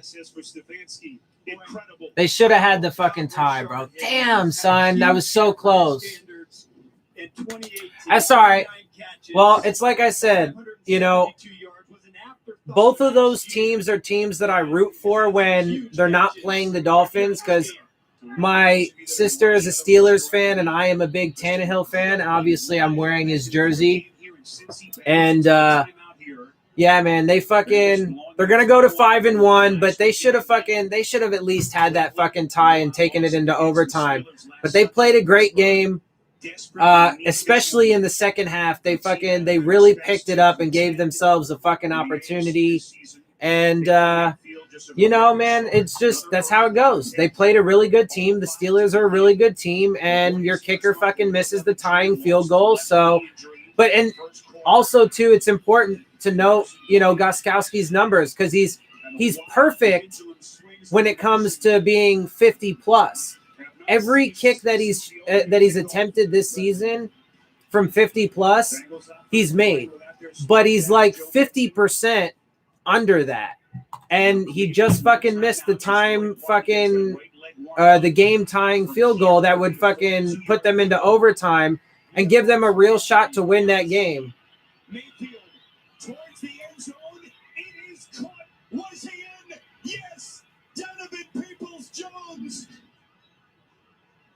Baker Mayfield taking his shot, and the Browns have retaken the lead. It looks like the Browns are going to win last second too. Just incredible. Damn, son. Boy, Darius Phillips, just when he turns his head. 1, 2. Yeah. I mean, that was just damn good coverage by the Bengals defender. And it was just a perfect throw, perfect catch. Then it was the rookie, Donovan Peoples-Jones. Unbelievable. But see, look, man, fucking anything can happen in these games, bro. I mean, the Bengals should have won this game. But their defense couldn't stop Baker Mayfield and the Browns from moving down the field with a minute left to go. The Titans definitely should have at least tied that game to take it into overtime, but Gostkowski fucking misses the field goal. Damn. Just incredible. Point after by Parkey is no good. My goodness, so that leaves the door open. No good extra point. But so Cincinnati's down by 3 points, but there's literally 11 seconds. I mean, I'm pretty sure Joe Burrow and the Bengals are not going to be able to drive in 11 seconds to get a fucking field goal. As you saw Peoples-Jones work just inside that sideline. So there you go, man. Fucking crazy shit happens in the NFL. But at least though, I mean, I didn't watch the entire Browns-Bengals game, but at least I can say from the Titans-Steelers game, it came down. I mean, both teams had penalties. For the most part, they were legit penalties, right? Like, so there wasn't really a whole bunch of bad officiating. Might have been one or two calls that weren't so great, you know, that I didn't like. Personally, and I thought were kind of silly. There were, but you know, both teams had their fair share of penalties. It came down to just a hard game of good football, and that's what you want to see. You don't want to see fucking, you know. I personally don't like seeing, you know, games that are like decided on penalties. I don't really like seeing one-sided games. I like to see competitive games. And I don't like to see, you know, games with, if I'm being honest, I don't like to see games, you know, with teams in certain circumstances, like we see this year, right? With certain teams, unfortunately, just because the way, you know, the dice rolls, some teams are more affected by opt-outs like the Patriots. Some teams are more affected by injuries like the 49ers and the Jets, right? But you know, and it creates a very unbalanced and unfair playing field, right? So like, you know, a team might not actually be all that great, but look like they're great this season because they happen to be playing teams that are beat up and get wins they probably shouldn't. And this one is over. The Cleveland Browns will survive and win it here in Cincinnati. And the hero, Donovan Peoples-Jones. And boy, you could almost hear that gasp from the Browns sideline from up here. Well, alrighty then. So that was the Browns did end up winning. So good for them. I mean, like I said, bro, it's about time that they fucking started doing something because they are in year 6 of Steelers survive Titans, I think is probably more accurate. They didn't like withstand them. They didn't fucking like, you know, hold out or anything like that. The fucking Titans were moving, bro. Oh, damn. And they should have had that tying field goal. But goddamn Gostkowski, bro. Anyway. Yeah. So those are good games. And it was exciting. They were competitive games. A lot of them came down to the wire, which is fun. So that's what you like to see. Like I said, I didn't watch the entirety of the Bengals and Browns game, so I don't know if, you know, there were other things that made that game, you know, take away from the quality of it. But it was a high-scoring game, you know, and it seemed to be back and forth a lot. And, you know, it was a shootout, came down to the wire. So overall, it seems like it was probably in the fun where you like it category. So the early games turned out really well today, as far as that, right? As far as like quality of the game.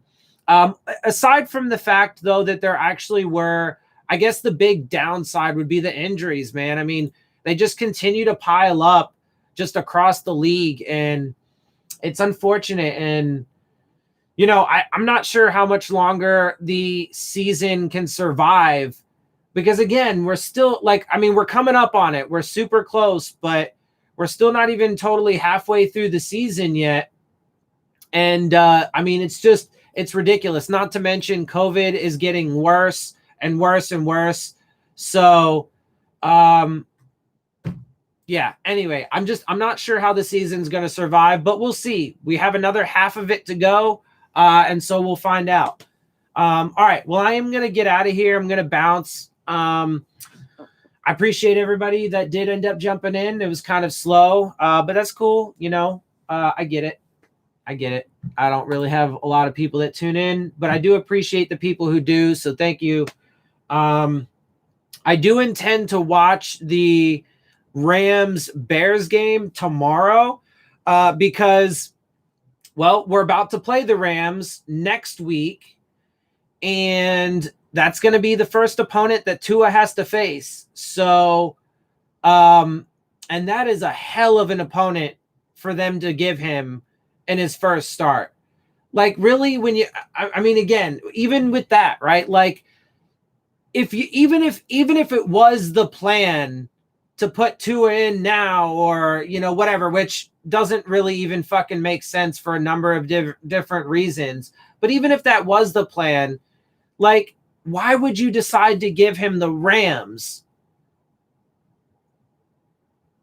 who have literally the best defensive player in the league, Aaron Donald, on that defensive line, and then one of the best corners in the league, Jalen Ramsey? Why would you give him that as his first fucking opponent? His very first start, that's what you're going to give him? Let alone all the rest of the stuff. You know, the lies from Brian Flores about how, oh, what's the point in putting him in for garbage time against the 49ers just to do it against the Jets? And, oh, well, he's like my kid and I wouldn't want to rush him along just to a couple weeks later announce that he's going to be your starter, right? Forget that stuff. Forget, some of the other stuff, right? Like, why would you give him Aaron Donald, Jalen Ramsey, and the Rams team as his first start? Like, not to mention then the timing of, Fitzpatrick playing well and, overall, and they just rattled off a couple wins, even though, again, I actually would argue that the Dolphins are not that good. They just played a 49ers team that has been just absolutely decimated by injuries. Well, same thing with the Jets, frankly. And then a Jets team that is also decimated by injuries and, then has additional problems as well.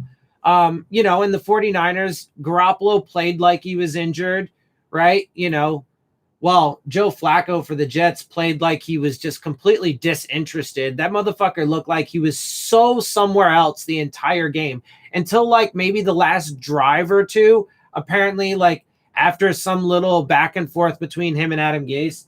But anyway, so I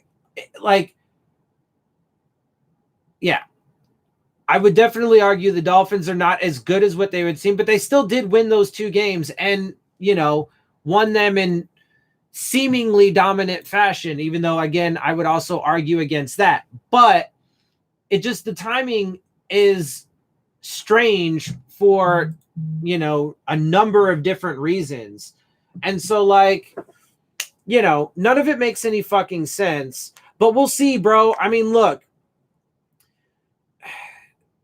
Obviously, even today goes to show, right? You never know what's going to fucking happen in the NFL, right? You never know. The Titans totally should have had the tie, taken it into overtime, and could have fucking got their win, right? But either way, they're 5-1. They're gonna, they're gonna win their division in all likelihood, go to the playoffs, should the season last that long, etc. They're a really good fucking team. Okay, and I expect them to continue to build around Ryan Tannehill and Derrick Henry as their primary, offensive weapons. I would think that they're probably likely to get him some more receiver help and offensive line help, especially with Taylor Lewan having another injury and, whatever. Bolster that offensive line and give him some more, get a really dominant number one receiver. I mean, Brown is really good. They have some guys for sure, but they could use some help there. And then, continue to bolster their defense. But they're great. They're a really good team, and they deserve certainly their 5-1 record. But they, and they put up an amazing effort today.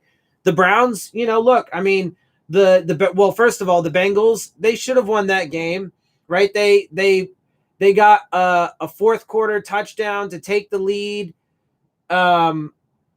What was it, 34-31, and then left the Browns with a minute and 6 seconds left to go. And their defense, man, they couldn't get enough stops to prevent them from driving down the field within a minute to get a touchdown, right? I mean, they could have fucking, because a field goal would have, I guess, tied the game and could have pushed it, but they couldn't even stop him there. So obviously, but the Bengals are a rebuilding team. The Browns, I mean, again, they're in year 6 of their rebuild. So it's about fucking time that they start winning some fucking games and start actually living up to the potential that they supposedly had 6 years ago, right? Or whatever. So, it's about fucking time.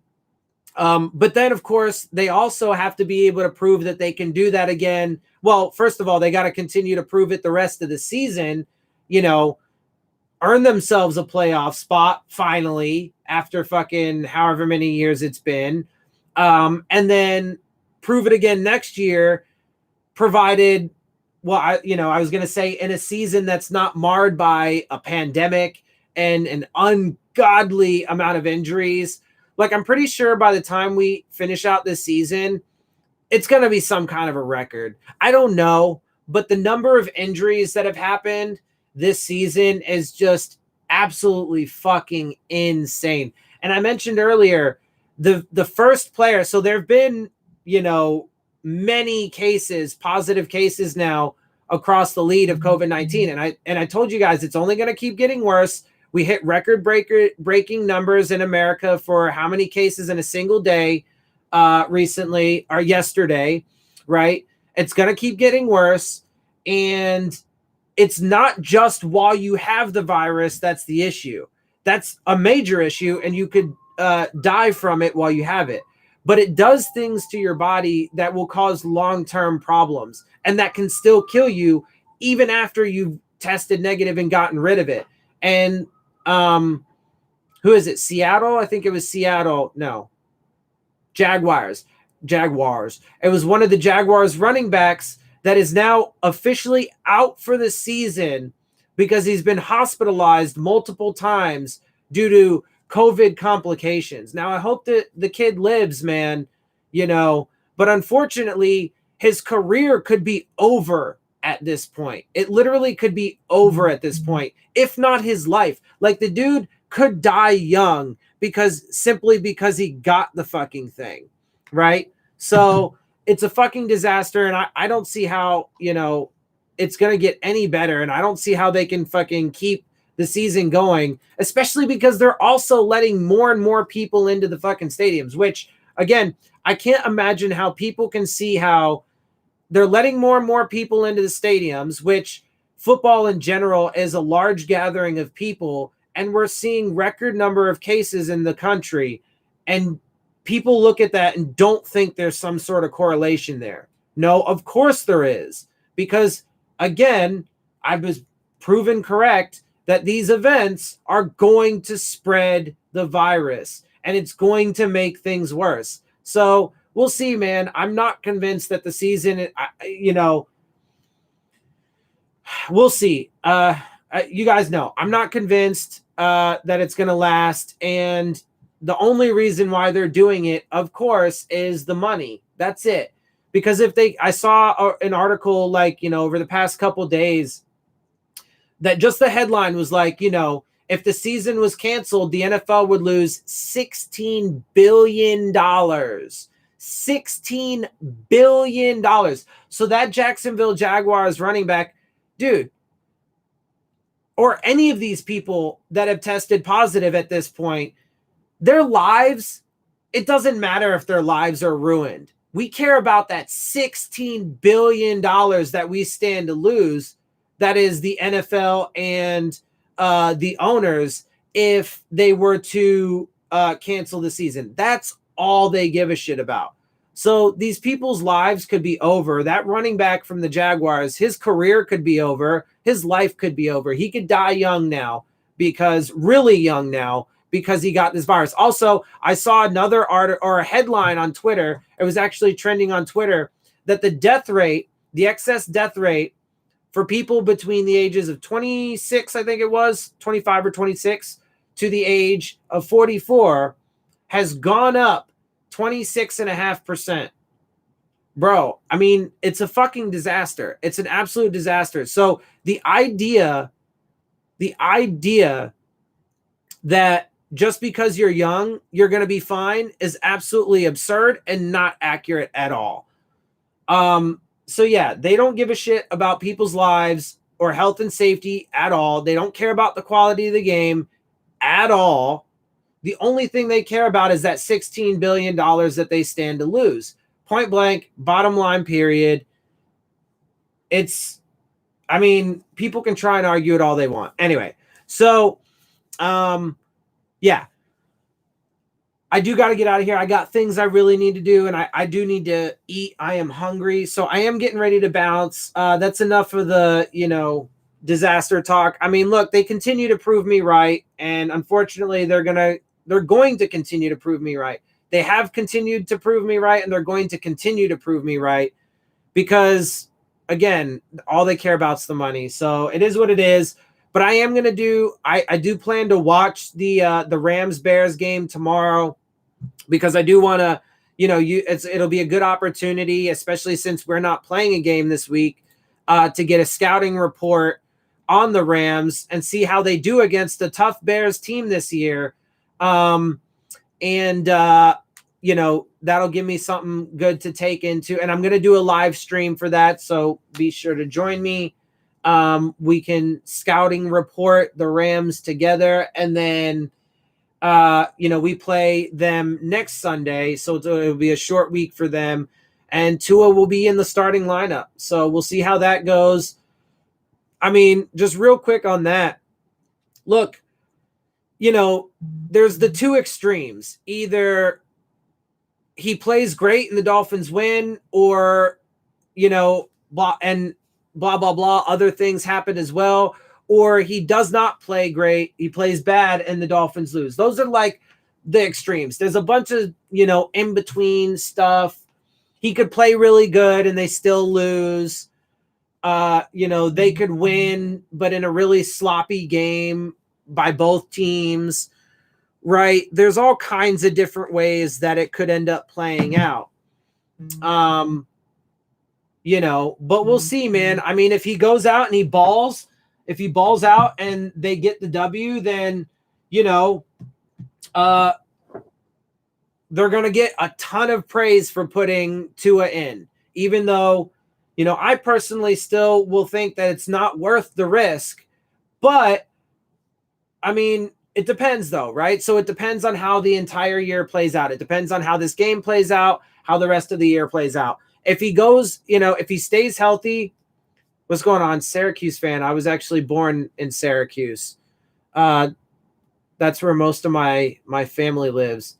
But yeah, so if Tua goes in and he stays healthy the rest of the season and plays well the rest of the season, and if, you know, they can manage to, you know, make it to the playoffs or something, then, you know, they'll get a ton of credit. And certainly, you know, they can deserve the credit, right? But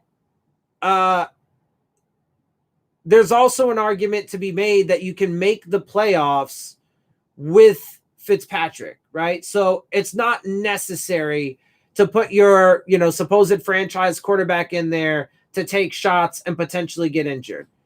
But if it goes wrong, then it could go terribly wrong. Now we'll have to see how it all plays out. It's going to be interesting. Yeah, so we're going to see how that goes next week. Obviously I will be doing my preview video for that game on Saturday. So between now and then, just cuz I am going to bounce. Like I said, I got several things to do. I'm going to make a video with this on this article I read regarding Tua's start. I'm going to watch the Rams-Bears game tomorrow and do a live stream, so join me for that. Saturday, I will have my preview video for the Dolphins-Rams game. And then Sunday, next Sunday, I will be doing a live stream for the Dolphins-Rams game. Let's see. And then the rest of the week, I will just be making videos for whatever news needs to be updated. And that's about that. So make sure you join me for my live events or whatever and whatnot. And also, again, we'll see if it actually happens, but I was invited on to TD's show or whatever to do a little collaboration. He said after the Rams game. I assume he means the Rams game next Sunday that the Dolphins play. So look out for that to see if it happens. I told him I was down for it, and I would definitely love to go on and, you know, talk, especially after the Rams game, to see what happens in Tua's first start. Yeah, so it'll be interesting. That's all the programming news I got for you. Some bounce. Yeah. All right. And like I said, I appreciate anybody that jumped up in the stream with me. It was, you know, kind of slow today, but that's not unexpected. And so, yeah. All right. I appreciate y'all, and I'm going to get up out of here, and I'll see y'all soon.